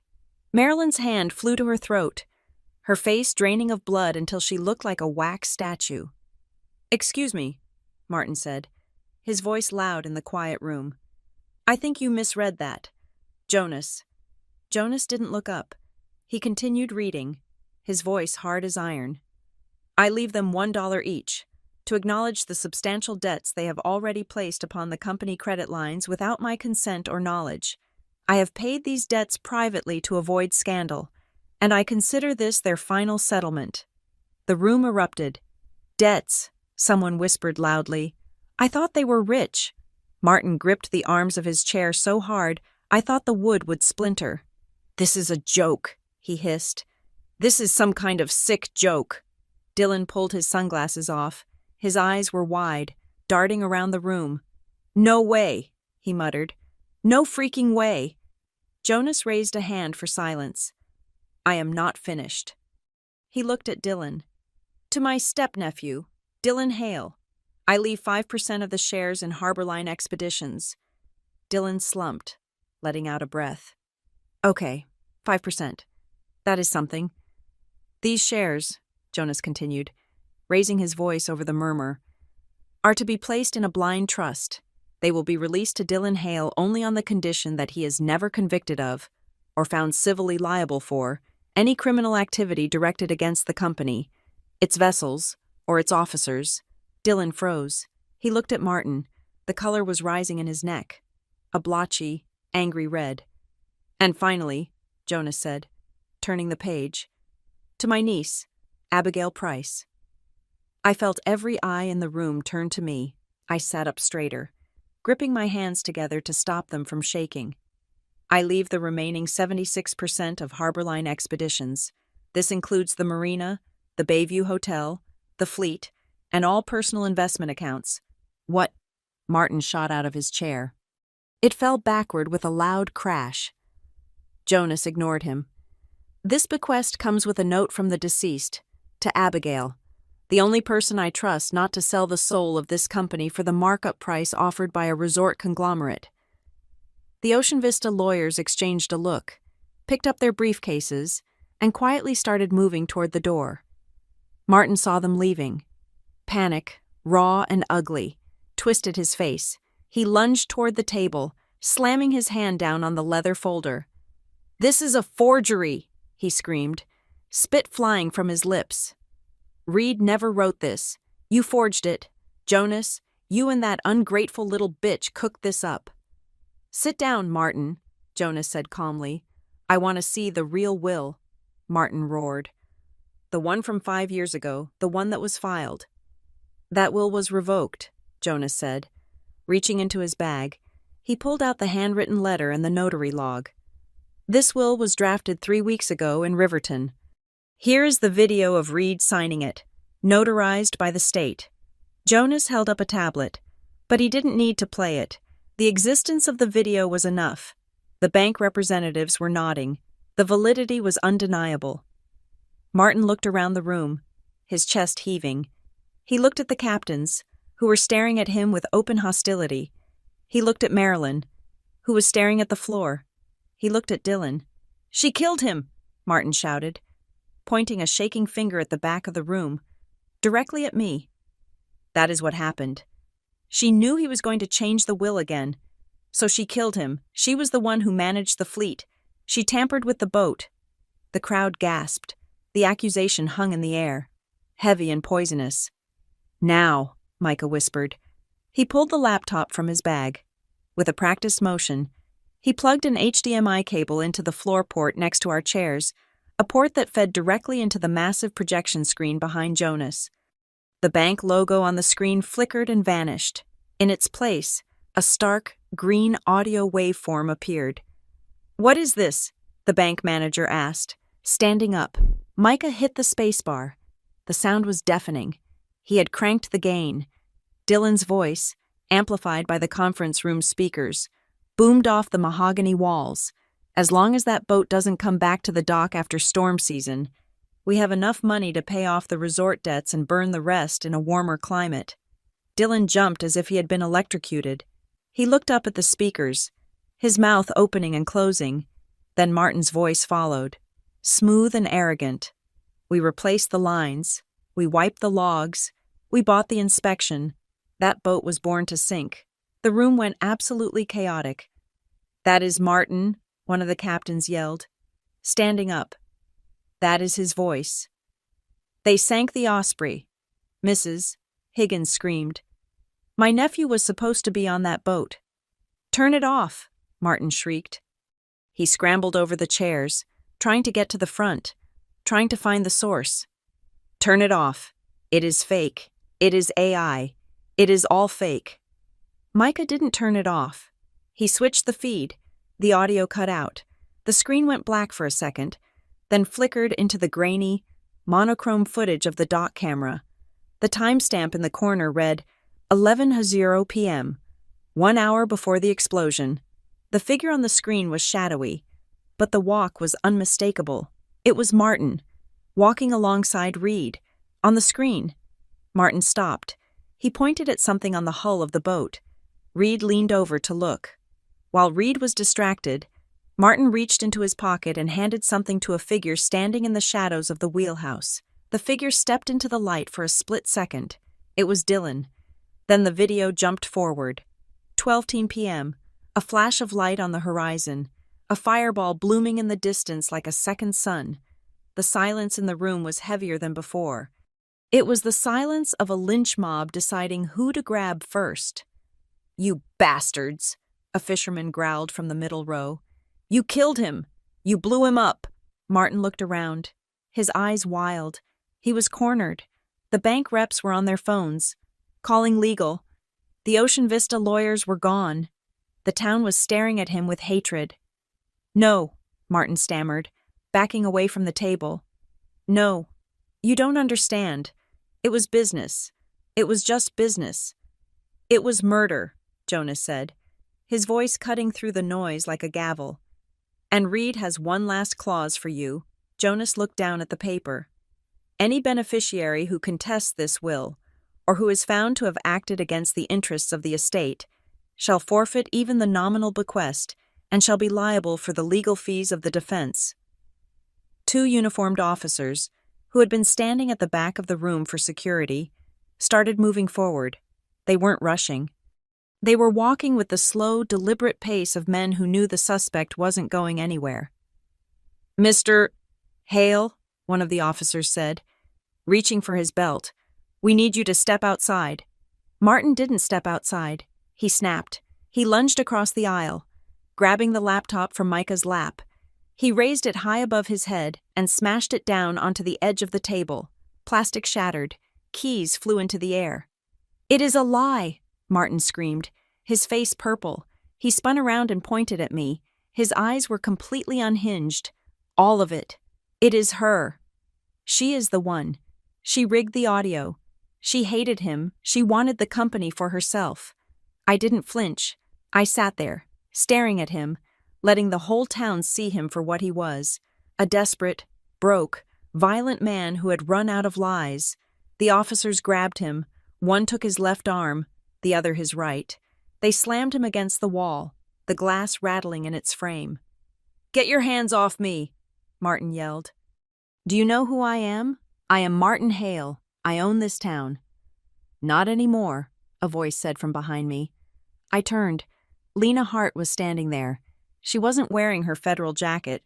She was wearing a beige pantsuit, looking like a boring insurance adjuster. She had slipped in during the chaos. She caught the eye of the police sergeant. She gave a microscopic shake of her head. "Don't cuff him yet." The sergeant paused. He looked confused, but he loosened his grip slightly. "We are just going to take a walk." "Mr. Hale," the sergeant said, "just to cool off." They dragged Martin out of the room, his feet scuffing the carpet. Marilyn followed, sobbing hysterically, clutching her purse to her chest. Dylan was the last to go, walking quickly, his head down, trying to disappear into his hoodie. The room was buzzing. People were shouting questions at Jonas. The bank manager was trying to restore order. I felt a hand on my shoulder. Hart leaned down, her lips close to my ear. "That was good," she whispered. "We destroyed their reputation. We destroyed their alibi, but we didn't arrest them. Why? I asked, watching the door where they had disappeared. You have enough, because Martin Hale is arrogant, Hart said softly. He thinks he can fix this. He thinks if he can just get to his money, he can hire a lawyer to suppress the tape and claim the video is inconclusive. He is going to run. Abigail.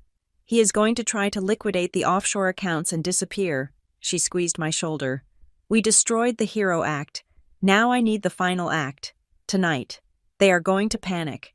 They are going to try to make one last deal to save themselves. And when they do, they are going to lead us to the money trail that connects Ocean Vista, the loan sharks, and the sabotage crew. So what do? I asked. Hart smiled. A cold, predatory smile. You wait, and you keep your phone on. Because in about 2 hours, Martin is going to realize that the only way out is to pay someone off, and we are going to be the ones he tries to pay. The days following the explosion at the bank were not the victory lap I had naively imagined.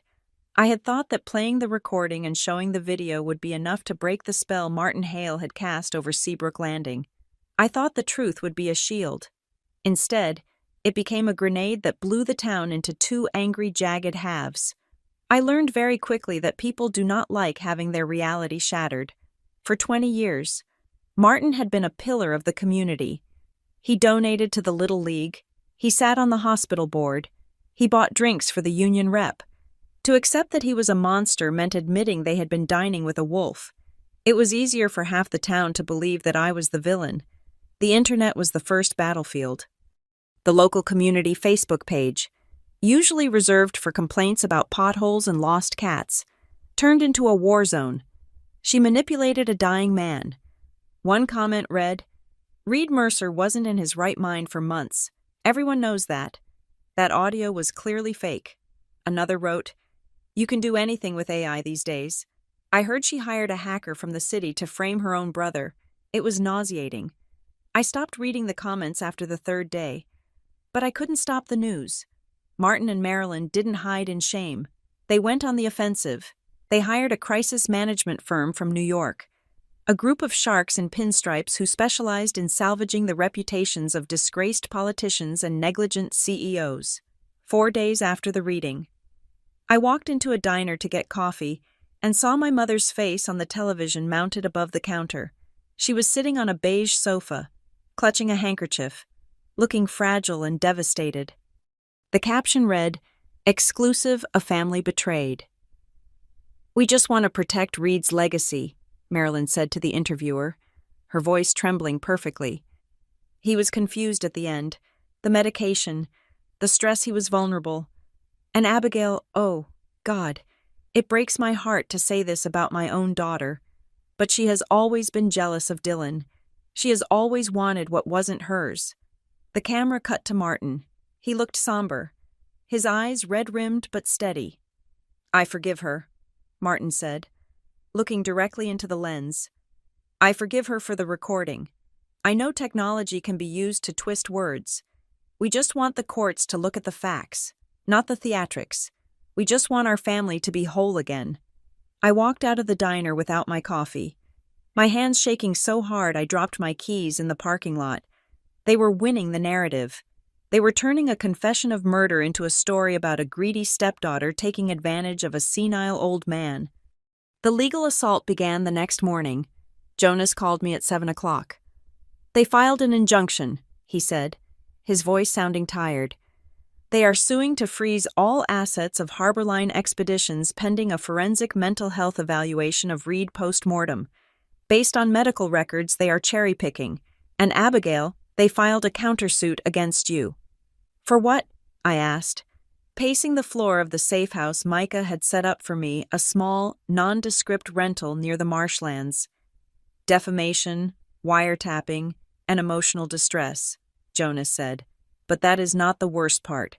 Martin's lawyers have submitted a formal request to the district attorney to investigate you for the explosion on the Osprey. I stopped pacing. I wasn't even near the docks that night. Their argument is that you had the most to gain, Jonas explained. They are spinning a theory that you sabotage the boat to trigger the inheritance clause in the new will. It is insane, but it muddies the water. It gives the sheriff an excuse to drag his feet on arresting Martin. The psychological toll was heavier than the legal one. I started to feel eyes on me everywhere I went. When I drove to the shipyard to check on the few loyal crew members I had left, a gray sedan followed me for 3 miles. It stayed 2 car lengths back, the windows tinted dark. When I pulled into the lot, it idled at the gate for a minute, then slowly drove away. At night, the silence of the marsh was broken by sounds that didn't belong. Footsteps on the wooden boardwalk outside my window, the snap of a twig, the low rumble of an engine cutting out nearby. I barely slept. I sat in the dark living room with a baseball bat across my knees, watching the feed from the cameras Micah had installed around the perimeter. "You are paranoid," I told myself at 3 a.m, staring at a grainy image of swaying reeds. "They are trying to scare you. Don't let them." But then the motion sensor light on the back porch flooded the deck with harsh white light. I jumped, heart hammering against my ribs. The screen showed nothing, just a moth fluttering near the lens, but the light didn't turn on for moths. Something large had moved out there. Micah added 2 more cameras the next day. The Coastal Investigation Unit stationed an unmarked car down the road, but Agent Hart told me bluntly that they didn't have the budget for 24-hour protection on a financial crimes witness. I was on my own for the long, dark hours between sunset and sunrise. Then came the visit. I was at the Harbor Line office late one Tuesday, trying to organize the payroll for the crew members who were threatening to quit because of the scandal. The office was empty, the shadows stretching long across the floor. The front door chimed. I looked up, expecting a courier. It was Marilyn. She was alone. She wore a trench coat belted tight at the waist and oversized sunglasses that she removed as she stepped into the reception area. She looked around the office with a mixture of nostalgia and disdain, running a gloved finger along the counter. "Hello, Abigail," she said softly. "What do you want, Mother?" I asked. Not standing up, I kept my hand near the desk phone, ready to dial Micah. "I want to save you," she said, walking toward my desk. She stopped at the guest chair but didn't sit. "This has gone too far. The lawyers, the police, the news, it is destroying us. All of us." "You should have thought of that before Martin ordered a hit on his brother-in-law," I said coldly. Marilyn flinched, but she recovered quickly. She reached into her bag and pulled out a folded document. She slid it across the desk. "This is a settlement agreement," she said. "If you drop the claim to the new will and issue a public apology stating the recording was a misunderstanding, Martin is willing to be generous. We will give you 20% of the company, cash, plus the deed to the cottage on the North Shore. It is enough to live comfortably for the rest of your life. Abigail, you can leave Seabrook. You can start over."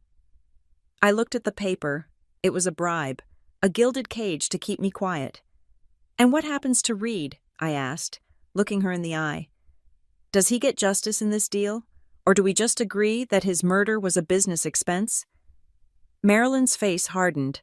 The grieving mother mask slipped, revealing the cold, calculating woman who had married a shark and learned to bite. "Reed is dead, Abigail," she snapped. "Nothing brings him back, but you are alive, for now." The threat hung in the air, explicit and terrifying. "Are you threatening me?" I asked quietly. Marilyn leaned over the desk, her perfume lilac and denial filling my nose. "I am warning you," she hissed. "You think you are smart because you found a few files. You have no idea who Martin is connected to. You have no idea what he does when he is cornered. He will burn this whole town to the ground before he lets you take this company. I am trying to give you a lifeboat. You stupid girl. Take it. Get out," I said. Marilyn stared at me for a long moment. Then she straightened up, smoothed her coat, and put her sunglasses back on. "Don't say I didn't try," she said. She turned and walked out. As the door closed, I realized that my mother had died a long time ago. The woman who left was just an accomplice in a designer coat. 2 hours later, My phone pinged with an email notification. It was from an anonymous address, a string of random numbers and letters. The subject line was blank. I opened it. My blood turned to ice. It was a photograph. High resolution. It showed me, crouched under Martin's desk in his study, my hand over my mouth, eyes wide with terror. The timestamp in the corner was from the night I broke in. I hadn't seen a camera in the study. I had checked. But Martin must have installed a pinhole lens.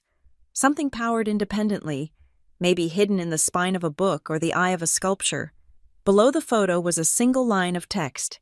Next time, we send this to the police with a breaking and entering report. Unless you return what you stole, you have 24 hours. I dropped the phone on the desk. They had proof.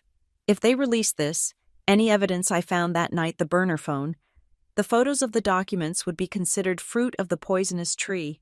It would be inadmissible. I would be arrested for felony burglary, and Martin would walk free. I called Hart immediately. "Don't reply," she ordered, her voice sharp. "That is exactly what they want. They want you to panic and negotiate.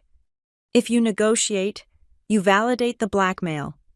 "But they have me," I argued, my voice rising. "They have a photo of me committing a crime." "And we have audio of them committing murder," Hart countered. "It is a standoff.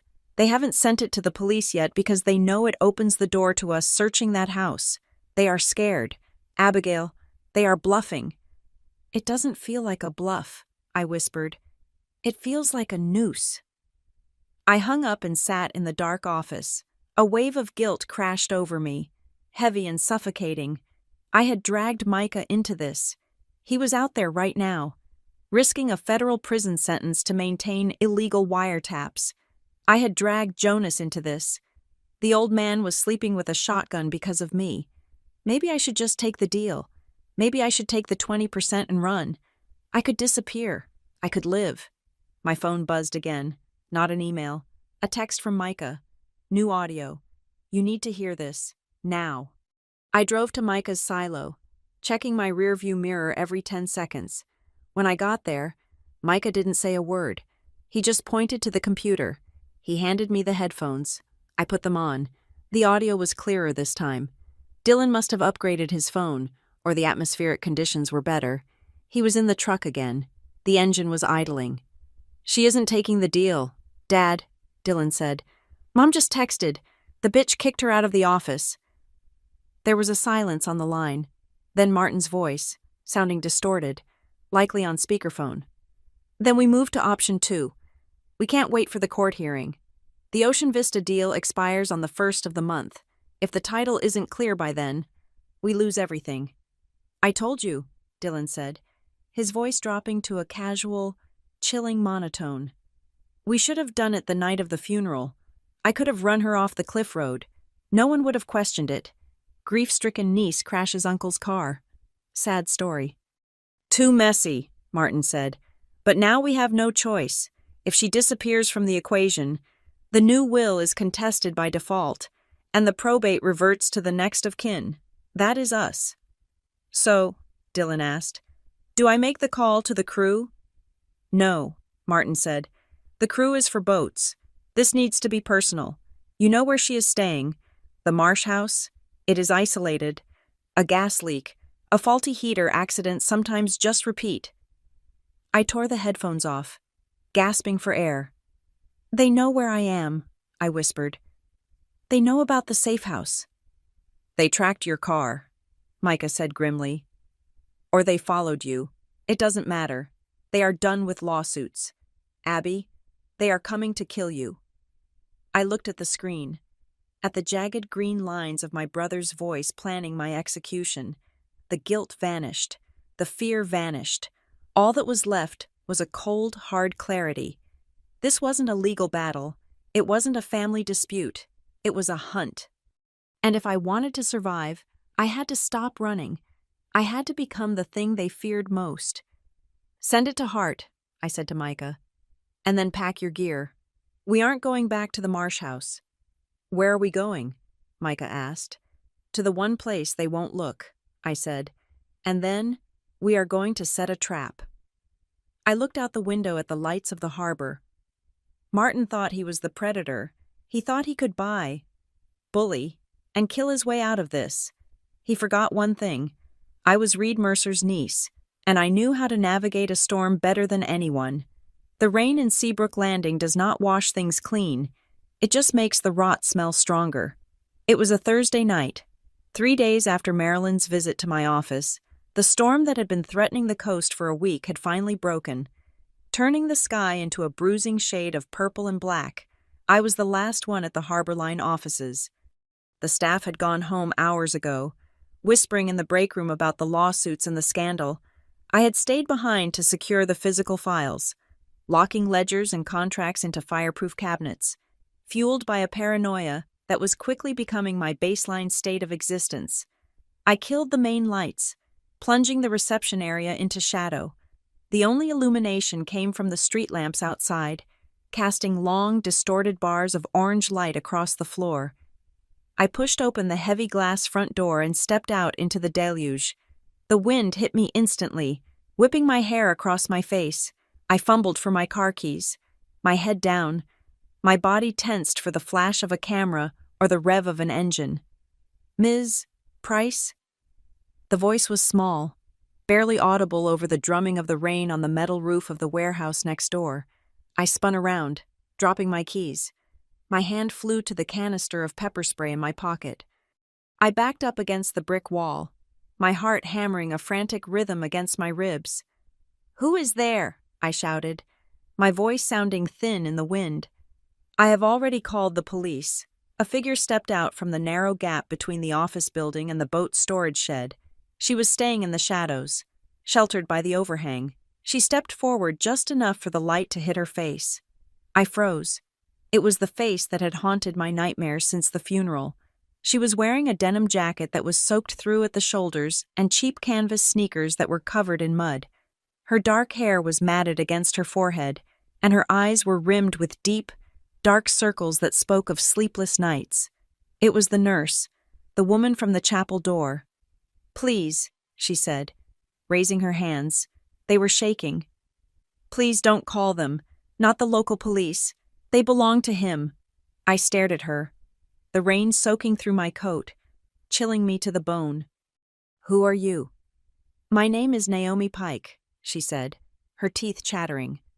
"I was the night charge nurse at Seabrook General the night they brought your uncle in. I am the one who called Jonas." The wind seemed to die down for a second, leaving only the sound of her jagged breathing. She was the leak. She was the one who had tipped off the lawyer. "You ran," I said, stepping closer, ignoring the rain. "At the funeral, we locked eyes, and you ran." "I saw you on the phone," Naomi whispered. "I thought you were calling Martin. I didn't know which side you were on. Everyone said the family was united. I thought if you saw me, you would tell him I was there." "I am not on his side," I said, my voice hard. "Come inside." I unlocked the door and ushered her into the dark warmth of the reception area. I didn't turn on the main lights. I didn't want anyone to see us. I led her to the small break room in the back and poured her a cup of stale coffee from the pot. She gripped the mug with both hands, her knuckles white. "Talk," I said. "Start from the beginning." Naomi took a sip, the steam fogging up her glasses. She took them off and wiped them on her wet jacket. "He wasn't dead," she said. The world stopped. The hum of the refrigerator, the rain outside, my own breathing, it all ceased. "What?" I whispered. "Reed," she said, looking up at me with eyes full of tears. "When the paramedics brought him in, the report said, dead on arrival. But he wasn't. He was burned, and he was struggling to breathe. But he was conscious. Abigail," I grabbed the edge of the table to steady myself. "He was alive."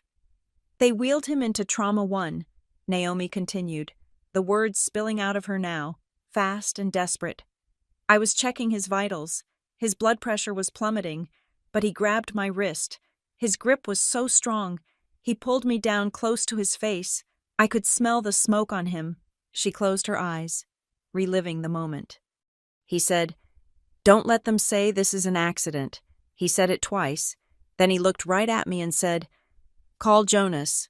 Record everything. They blew the line. I felt a sob rise in my throat, hot and sharp, but I swallowed it down. What happened then? Dr. Aris came in, she said. I knew Dr. Aris. He was a golfing buddy of Martin's, a slick, expensive physician who catered to the summer tourists. Aris took one look at him and ordered a massive dose of sedative, Naomi said. I told him the patient was lucid. I told him he was trying to talk. Aris looked at me and said, He is in shock. He is delirious. Push the morphine, now. And you did it, I asked, my voice trembling with rage. I had to, she whispered shamefully. He is the attending. If I refused, he would have done it himself and fired me. I pushed the meds. Reed, his eyes just rolled back. He went limp, and then Aris ordered everyone else out of the room except the respiratory therapist, who is his cousin. She took a shuddering breath. 10 minutes later, Aris came out and declared time of death. He told me to write it up as cardiac arrest secondary to drowning and smoke inhalation. He said, Keep it clean, Naomi. The family has suffered enough. He murdered him, I said. They finished what the explosion started. There is more, Naomi said. She reached into her pocket and pulled out a plastic bag. Inside was a hospital ID badge and a small silver key. After the code was called, I went out into the hallway to get the paperwork. Martin Hale was there. He must have arrived while we were working. He wasn't crying. He wasn't asking if his brother-in-law had suffered. He was standing by the vending machines, checking his watch. She looked down at the coffee cup. He called me over. He asked if I was the one who took the intake notes. I said yes. He reached into his jacket and pulled out a thick white envelope. He shoved it into the pocket of my scrubs. It was heavy. Money, I said. $10,000, she confirmed. He smiled at me that cold, shark smile of his, and said, Thank you for taking such good care of him. I know the paperwork can be tedious. I hope you don't make any mistakes when you transfer your notes to the official system. Accidents are so tragic, aren't they? And you took it, I said. It wasn't a question. I have 2 kids, Naomi said, her voice breaking. My husband left 3 years ago. I am drowning in debt. I took it, and I went back to the computer, and I deleted the line where I wrote, Patient states not an accident. I replaced it with patient unresponsive. She started to cry, silent, racking sobs that shook her small frame. I am so sorry. I haven't slept since that night. I see his eyes every time I close mine. I tried to tell Jonas, but I was scared. Then I heard the recording on the news. I heard what your brother said in the truck, and I realized I am not just a witness. I am an accomplice. She pushed the plastic bag across the table toward me. I can't undo it, she said. But I can give you this. I picked up the bag. What is it? My access card, she said. And my login? The hospital system has a redundancy feature. When we type notes, the server saves a draft every 30 seconds in a ghost file. Even if we delete it later, it is supposed to be for recovery in case of a crash. Most people don't know it exists, but if you log in with my credentials and go to the archive server, you will find the original time-stamped entry where I wrote down exactly what Reed said. This proves the medical record was altered, I said, clutching the bag. And this, she said, pulling her phone out of her pocket. I didn't mean to record this. I had my voice memo app on because I was trying to remember a grocery list earlier, and I forgot to stop it. The phone was in my pocket when I went into the medication room to sign out the morphine. She tapped the screen and hit play. The audio was muffled, the sound of fabric rustling against the microphone, but the voices were close and distinct. Is it done? That was Martin. It is handled. A deeper, smoother voice replied. Dr. Aris. The narrative fits the insurance criteria. Sudden cardiac event. No autopsy required if the family waives it. Good, Martin said. The donation for the new pediatric wing will be wired on Monday. Make sure the nurse understands the value of silence. She is a single mother, Aris said dismissively. She knows the value of a paycheck. Don't worry.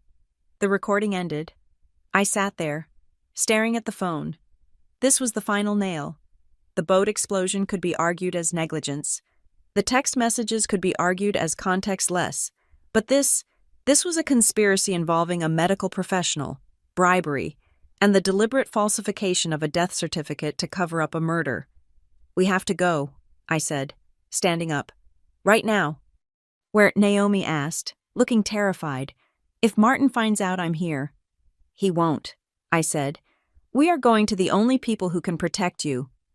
I drove us to the safe house in the marsh, taking a circuitous route, checking for tails. When we arrived, Micah was at the computer, and Agent Hart was sitting at the kitchen table cleaning a service pistol. Hart listened to Naomi's story without blinking. She took the keycard. She listened to the recording 3 times. When she finally spoke, her voice was different. The cynicism was gone. In its place was the cold, hard precision of a hunter who has just spotted the prey in the open. "This changes the jurisdiction," Hart said. "This isn't just maritime fraud anymore.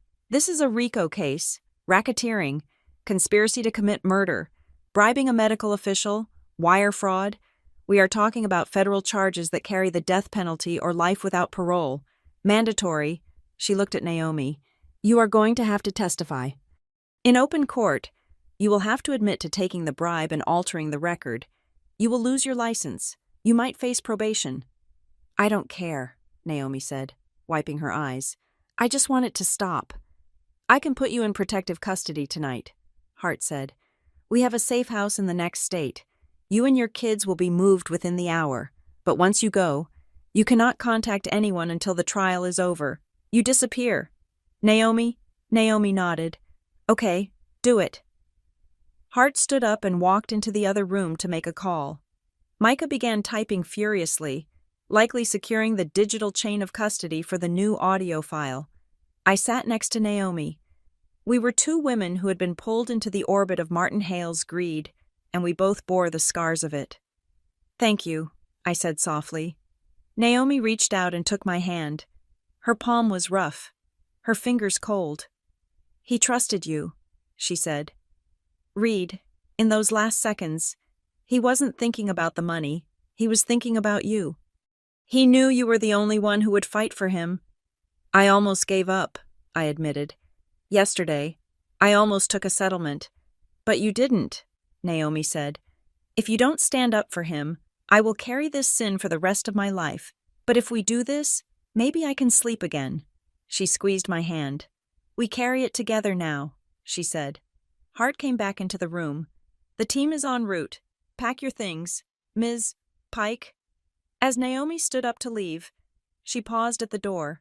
She looked back at me, and for the first time, the ghost was gone from her eyes. She looked like a soldier heading to the front lines. "Get him, Abigail," she said. "Burn them down." "I will," I promised. As the unmarked car took Naomi away into the darkness, Hart turned to me. "That was the final piece," Hart said. "We have the how, the why, and the cover-up, but Martin doesn't know we have this. He thinks he still has leverage with that photo of you in the study." "So what happens now?" I asked. Hart's eyes were like flint. "Now, we stop reacting. We start acting. We are going to use his own arrogance against him. We are going to make him think he has won, right up until the moment the cage door slams shut." She pulled a map of the local airfield out of her bag and spread it on the table. "He wants a deal," Hart said. "Let's give him the deal of a lifetime." The trap was not built of steel or iron. It was built of greed. Agent Lena Hart and the Coastal Investigation Unit spent the next 24 hours constructing a reality that did not exist, specifically tailored for a man who believed he could buy his way out of hell.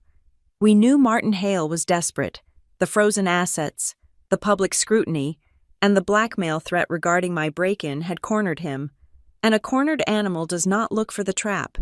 It looks for the open door. The CIU team created that door. They fabricated a digital paper trail for a fictitious representative of the offshore fund Martin had been using to hide his skimmed profits. Using the encrypted channels Micah and the CIU tech team had cracked, They sent a secure priority message to Martin's private server. The message was brutal and direct. The fund cannot hold the remaining $4.8 million in escrow indefinitely. The probate litigation has flagged the account. We are dissolving our relationship with you. We will release the remaining balance in cash, minus a 15% cleaning fee, provided the transaction happens on United States soil to avoid international wire flags. Friday night, 11 o'clock, Hangar 7 at the county airfield. It was the lifeline Martin had been praying for. Nearly $5 million in untraceable cash. Enough to pay off the loan sharks, pay off the lawyers, and vanish to a non-extradition country with Marilyn and Dylan before the federal indictment came down. But the trap needed a second spring. It needed to convince them that the only obstacle was removing herself from the board. You have to send the text, Abigail, Hart told me. We were standing in the kitchen of the new safe house, a nondescript ranch house near the airport. If they think you are still fighting, they might hesitate to move the money. They need to believe the path is clear. My hands felt heavy as I typed the message to my mother. I had to channel the exhaustion I truly felt, but twist it into surrender. I am done. Mom, I can't do the police investigation. I can't do the news cameras anymore. If Martin has the cash he offered for the settlement, bring it tonight. I will sign the waiver, take the money, and leave Seabrook forever. I just want out. I hit send. 10 minutes later, Marilyn replied, You are making the right choice. Darling, we will handle everything. They took the bait, I said, showing the screen to Hart. Of course they did, Hart said, checking her weapon. Because they think everyone has a price. They can't imagine a world where someone prefers justice to a payout. Jonas arrived an hour later, looking more frazzled than I had ever seen him. He argued violently with Hart in the hallway. You cannot put her in the field, Jonas shouted, his voice cracking. These men have already killed once. You are putting Abigail within shooting distance of them. She needs to be there, Jonas, Hart replied calmly. Martin needs to see her car. He needs to believe she is coming for the payoff, and frankly, Abigail deserves to see the end of this. I am going, I told Jonas, stepping into the hallway. I started this when I picked up that phone in the church. I'm going to finish it. Jonas looked at me, saw the resolve in my eyes, and sighed. He looked old, defeated by the momentum of a war he could no longer referee. Just stay behind the bulletproof glass. Abigail, please. By 9 o'clock that night, the stage was set. Hangar 7 was a cavernous, rusting structure on the defunct side of the county airfield, far away from the commercial terminals. The wind was howling off the ocean, blowing sand and grit across the cracked tarmac. The CIU had transformed the empty shell into a high-tech studio. Microphones were taped under the metal workbenches. Pinhole cameras were drilled into the support beams. I was sitting in the back of a black surveillance van parked 300 yards away, tucked behind a stack of shipping crates. Micah was next to me, wearing a headset, his fingers flying across a mixing board. The interior of the van smelled of ozone and stale coffee. On the wall of monitors in front of us, the interior of the hangar was illuminated in the eerie green glow of night vision and the stark black and white of the low-light cameras. Sound check, Micah whispered into his mic. Inside the hangar, a man in a sharp suit and a baseball cap adjusted his collar. This was Agent Miller, playing the role of the corrupt fund manager. He tapped his lapel. Audio is clear, Micah confirmed. We are live. Outside, the wind buffeted the van, rocking it gently on its suspension. I stared at the monitors. My stomach twisted into a knot so tight it hurt to breathe.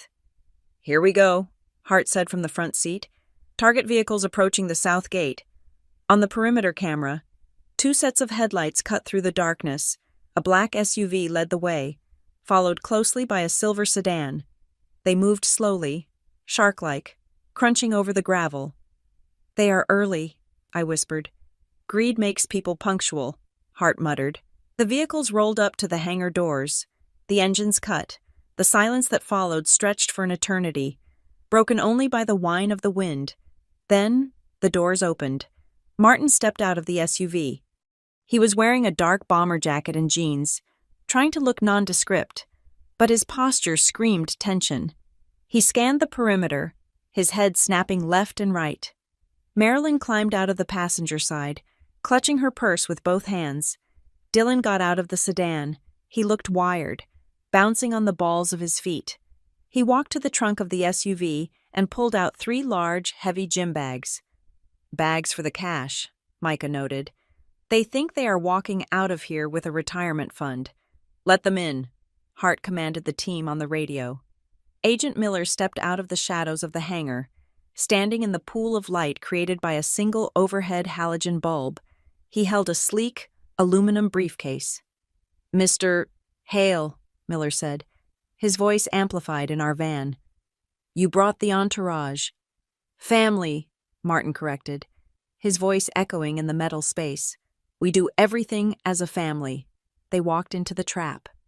Martin, Marilyn, and Dylan entered the hangar, the heavy metal doors sliding shut behind them with a definitive clang, operated by a remote agent. Martin didn't flinch. He walked straight up to Miller. "Do you have it?" Martin asked. "The $4.8 million is here," Miller said, patting the aluminum case. He set it on a rusted workbench and clicked the latches open. On the monitor, I saw the stacks. They looked like perfectly bundled $100 bills. In reality, it was flash paper blank stacks with real bills only on the top and bottom of each bundle. Martin reached out, his eyes hungry. Miller slammed the case shut. The sound was like a gunshot. "Not yet," Miller said coolly. "My employers are nervous. Mr. Hale, the news, the police reports, the rumors about a sabotaged boat. We don't do business with people who leave loose ends. If we hand you this money, we need to know that there is 0 chance of a federal investigation tracing it back to us." "There is no investigation," Martin said quickly. "It is just a family dispute. A niece who is angry she didn't get a bigger slice of the pie." "A niece who claims you blew up her uncle," Miller countered, leaning against the workbench. "That is a specific accusation. Did you—" Martin laughed. It was a dry, nervous sound. "Look, does it matter? The problem is solved." "It matters to my compliance officer," Miller said. "I need to hear you say that the situation is contained. Did you handle the uncle? Or was it just an accident like the papers say? Because if it was an accident, then insurance investigators will be sniffing around for years. If it was handled, then the case is closed." Martin looked at Marilyn. She nodded slightly, her face pale but resolute. Martin turned back to Miller. He straightened his spine, a flash of that old, arrogant pride returning. He didn't want to look like a victim of bad luck. He wanted to look like a man who took control. "It wasn't an accident," Martin said clearly. "I handled it. The boat was old. We helped it along. A little modification to the fuel line, a spark at the right time. It was a clean explosion. The old man never knew what hit him." "In the van," I gasped. He had said it. He had actually said it. "And the medical report," Miller pressed. "The nurse?" "Paid for." Martin scoffed. "The hospital is in my pocket. The death certificate says cardiac arrest. There is no body to exhume, no autopsy to perform. It is a closed loop." "What about the girl?" Miller asked, tilting his head toward the door. "She is the only loose thread left." Dylan stepped forward then, dropping one of the gym bags with a heavy thud. He smirked, a look of pure, unadulterated malice on his face.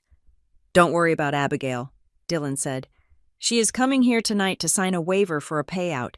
She thinks she is leaving with a check." He laughed, shaking his head. "But the dock is a dangerous place at night," Dylan continued, using the word for dock with a sneer. "It is dark. It is slippery. If she takes the money and disappears, well, people disappear all the time. Or maybe she has another accident. The ocean is big. We have plenty of room for her out there." I lunged forward in the van, my hands clawing at the back of the driver's seat. "He is going to kill me," I screamed. "He just admitted he is going to kill me." "Hold her," Hart snapped at Micah. Micah grabbed my arm, pulling me back. "Abby, wait. I have enough," I yelled, tears of rage blurring my vision. "They confessed. Get them. Not yet, Hart whispered, her eyes glued to the screen. Wait for the exchange. Wait until they touch the money. I want them on conspiracy to commit money laundering too. I want them buried so deep they never see the sun again. Inside the hangar, Miller nodded slowly. All right, if the ends are tied, then we have a deal. He pushed the aluminum case toward Martin. The transfer is complete, Miller said. Welcome to the Cayman Fund. Martin's hands were shaking as he reached for the handle. He grabbed the case. Marilyn let out a small, breathless sob of relief. Dylan high-fived the air. They thought they had won. They thought they had outsmarted Reed, outsmarted me, and bought their freedom with blood money. Now, Hart said into her radio, take them down. Martin's hand was resting on the latch of the aluminum briefcase. His fingers were trembling, not from fear, but from the electric anticipation of a man who believes he has just cheated the devil. He looked at Agent Miller, who was standing casually against the workbench, and then he looked down at the case. I want to count it, Martin said, his voice tight. Standard practice. Miller didn't object. He just nodded, a small, tight smile playing on his lips. Go ahead. Count it all. Martin clicked the latches. Snap, snap. He threw the lid open. For a split second, triumph washed over his face. He saw the stacks of green. He saw the bands. But then, his brow furrowed. He reached in and grabbed the first bundle, flipping through it with his thumb. The top bill was a $100 note. The bottom bill was a $100 note. Every single piece of paper in between was blank. White copy paper. Martin froze. He stared at the white paper as if it were a foreign object he couldn't comprehend. He looked at the next stack, white, and the next. What is this? Martin whispered, his voice barely audible. He looked up at Miller, confusion warring with a dawning, terrible realization. This is paper. Miller raised his hand and snapped his fingers. The sound was the trigger for the end of the world. From the high rafters of the hangar, 4 industrial floodlights slammed on simultaneously. The intensity was blinding, washing out the dim, moody lighting we had watched on the monitors and replacing it with a harsh, surgical brightness that left no shadow to hide in. At the same moment, the massive motorized chain of the rear bay door engaged. With a deafening metallic roar, the steel curtain began to slam down, sealing the only exit to the airfield. Federal agents, a voice boomed over a loudspeaker, don't move hands where we can see them. The side doors burst open. 24 tactical agents from the Coastal Investigation Unit poured into the hangar like a black tide. They moved with terrifying precision, their boots thundering on the concrete, their weapons raised and locked on target. The yellow letters CIU on their armored vests seemed to glow under the floodlights. Hands! Let me see your hands! Marilyn screamed. It was a high, thin sound that shattered the air. She dropped her purse and clutched the heavy gym bag to her chest, as if it were a shield. Eyes wide and staring blindly into the lights, Dylan reacted with the instinct of a trapped rat. He spun around, dropping the bag of money he was holding. He saw the side exit, the small personnel door 30 feet away. He bolted for it, his sneakers squeaking on the oil-stained floor. He made it 3 steps.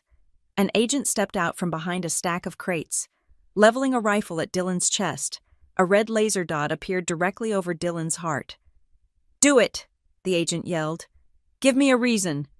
Dylan skidded to a halt, his hands flying up above his head, his face twisting into a mask of cowardly terror. He backed up slowly, his chest heaving. But Martin didn't run. He didn't scream. He stood perfectly still in the center of the circle of light, holding a bundle of blank paper. He looked at the paper, then at the agents, and finally at Miller, who had pulled his badge from his jacket pocket and was hanging it around his neck. Martin's face didn't show fear. It showed a total, catastrophic collapse of ego. He wasn't the master of the universe anymore. He wasn't the smartest man in the room. He was just a con man holding a bag of trash. Agent Lena Hart stepped into the circle. She walked with a slow, deliberate cadence, her heels clicking on the concrete. She stopped 5 feet from Martin. She didn't shout. She didn't need to. "Martin Hale," she said, her voice carrying clearly to the microphones hidden in the rafters. "You are under arrest." Martin blinked, looking at her as if she were speaking a foreign language. "I have money," he stammered, pointing vaguely at the gym bags Marilyn and Dylan had brought their own cash, scraped together from the safe. "We can work this out. There has been a misunderstanding." Hart ignored him. She pulled a folded piece of paper from her pocket and began to read. "You are under arrest for the federal crime of conspiracy to commit capital murder for financial gain. You are under arrest for wire fraud, insurance fraud, racketeering, and the bribery of a medical official. You are under arrest for the attempted murder of Abigail Price." "Attempted," Dylan shouted from where he was standing with his hands up. "I didn't touch her. She isn't even here." "And that," Hart said, turning to look at Dylan with cold satisfaction, "is where you are wrong. We are recording. Dylan, we have been recording for 20 minutes, and we were recording yesterday when you told your father to arrange a gas leak at the Marsh house." Dylan's face went white. He looked at Martin. "Dad, tell them it was just talk." Martin finally dropped the paper. It fluttered to the floor like dead leaves. "It wasn't me," Martin said, his voice rising in desperation. He pointed a shaking finger at his son. "It was him. Dylan tampered with the boat. I just told him to fix it up. I didn't know he was going to blow it up. He is unstable. I was just trying to protect him." "You lying son of a bitch!" Dylan roared, lunging toward his father. Two agents tackled Dylan before he could take a step. They slammed him into the concrete floor. "Get off me!" Dylan screamed, his face pressed against the oil stains. It was his idea. He planned it all, and she did it too. He twisted his head to look at Marilyn. Mom knew. She signed the checks for the doctor. Marilyn began to sob, sinking to her knees, still clutching the bag of money. "I didn't know," she wailed. "I just wanted everyone to be happy. I just wanted my family to be safe." Hart walked over to Martin. She holstered her weapon and pulled out a pair of steel handcuffs. "Turn around, Mr. Hale," she said. Martin didn't turn around. He looked at the camera lens hidden in the scaffolding, realizing for the first time that his audience wasn't just the agents. "Abigail," he whispered. He looked around the empty hangar, searching the shadows. "Abigail, are you watching this? This is my money. You can't take this." "It is not your money," Hart said, spinning him around and slamming his chest against the workbench. She wrenched his arms behind his back. The ratchet of the handcuffs echoed through the feed. "It is evidence." Outside in the van, I let out a breath I felt like I had been holding for 3 weeks. My entire body went slack against the seat. "He sold out his own son," I whispered, watching the screen. "In less than 10 seconds, he threw Dylan to the wolves." "That is who he is," Micah said, taking his headphones off. "That is who he always was. He would have sold you too. Abby, he would have sold anyone." I watched as they hauled them away. Martin was kicking and shouting legal threats. Marilyn was being supported by 2 female agents, her legs unable to hold her weight. Dylan was dragged out in leg irons, still screaming profanities at his father. The hangar grew quiet again. The trap was empty. The rats were in the cage. I looked out the window of the van. The wind was still blowing, wild and free off the ocean. "Is it over?" I asked. Micah looked at the monitor, where Hart was now bagging the fake money and the real cash they had brought. "Yeah," Micah said softly. "It is over." The wheels of justice turn slowly, but when they are greased with federal evidence, they grind exceedingly fine. The trial took place in Riverton. 3 weeks later, it did not become the circus Martin had hoped for. There were no TV interviews. There were no PR spins. The evidence was insurmountable. The jury sat in stunned silence as they listened to the audio from the truck. They watched the video of the explosion. They saw the emails from the loan sharks. But the moment that sealed the door of their cell forever was Naomi Pike. She took the stand on the 3rd day. She was dressed simply, her head held high. She didn't look at Martin. She looked at the jury. She told them about the hand grabbing her wrist. She told them about the last words of a dying man. She told them about the envelope of cash. When the prosecutor played the recording from her pocket, the one where Dr. Eris and Martin discussed the payoff, I saw Martin Hale slump in his chair. He didn't look arrogant anymore. He looked like a man who had realized that his entire life was a house of cards built in a wind tunnel. The verdict came back in 4 hours. Guilty on all counts. Martin Hale life in federal prison without the possibility of parole. Dylan Hale. 40 years. Marilyn Hale. 15 years for conspiracy and accessory after the fact. Dr. Eris. 20 years, and the permanent revocation of his medical license. They were led out of the courtroom in orange jumpsuits. Martin didn't look back. He didn't look at me. He just stared at the floor. A king with no kingdom, walking into a box he would never leave. 6 months later, the late afternoon sun was turning the dust motes into floating gold inside the St. Jude's Chapel. The air smelled of old wood and beeswax polish. The heavy scent of lilies was gone, replaced by the clean, salty breeze drifting in through the open doors. I stood in the vestibule, my hand resting on the cool stone of the wall. This was the spot. This was where I had stood in my black dress, clutching a brass key, terrified and alone. This was where the phone had vibrated in my hand. This was where Jonas had whispered, "Don't go home." I looked toward the heavy oak doors. I could almost see her there, the ghost of Naomi, wet and shivering in her scrubs, staring at me with eyes full of secrets. But Naomi wasn't a ghost anymore. She was living in a town 3 states away, working in a pediatric clinic under a new name. We wrote letters sometimes, sent through a secure P.O. box. She was healing, and so was I. Harborline Expeditions was safe. The debt was cleared, paid off by the liquidation of Martin's hidden assets. The Ocean Vista deal was dead. I had fired the corrupt managers and promoted the captains who had stood by Reed. The boats were running. The tide was turning. I walked out of the chapel, stepping onto the stone porch where the rain had once soaked me to the bone. Today, the sky was a brilliant, aching blue. I took a deep breath, filling my lungs with the smell of the Atlantic. For the first time in my life, I wasn't looking over my shoulder. I wasn't waiting for approval from a stepfather who hated me or a brother who envied me. I was just Abigail. I walked down the steps, my keys jingling in my pocket, not just the car keys, but the keys to the office, the marina, and the house that was finally truly mine. I paused at the bottom of the stairs and looked back at the church one last time. "Rest easy, Uncle Reed," I whispered to the wind. "The sharks are gone." I turned my back on the past and walked toward the harbor.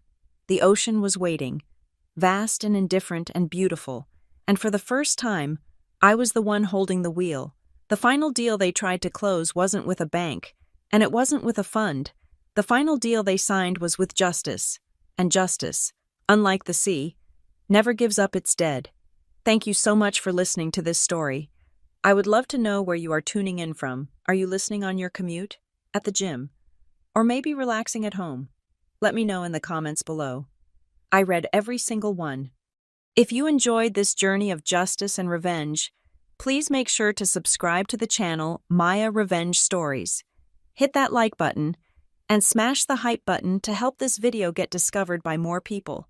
Your support means the world to me. Stay safe and keep your eyes open.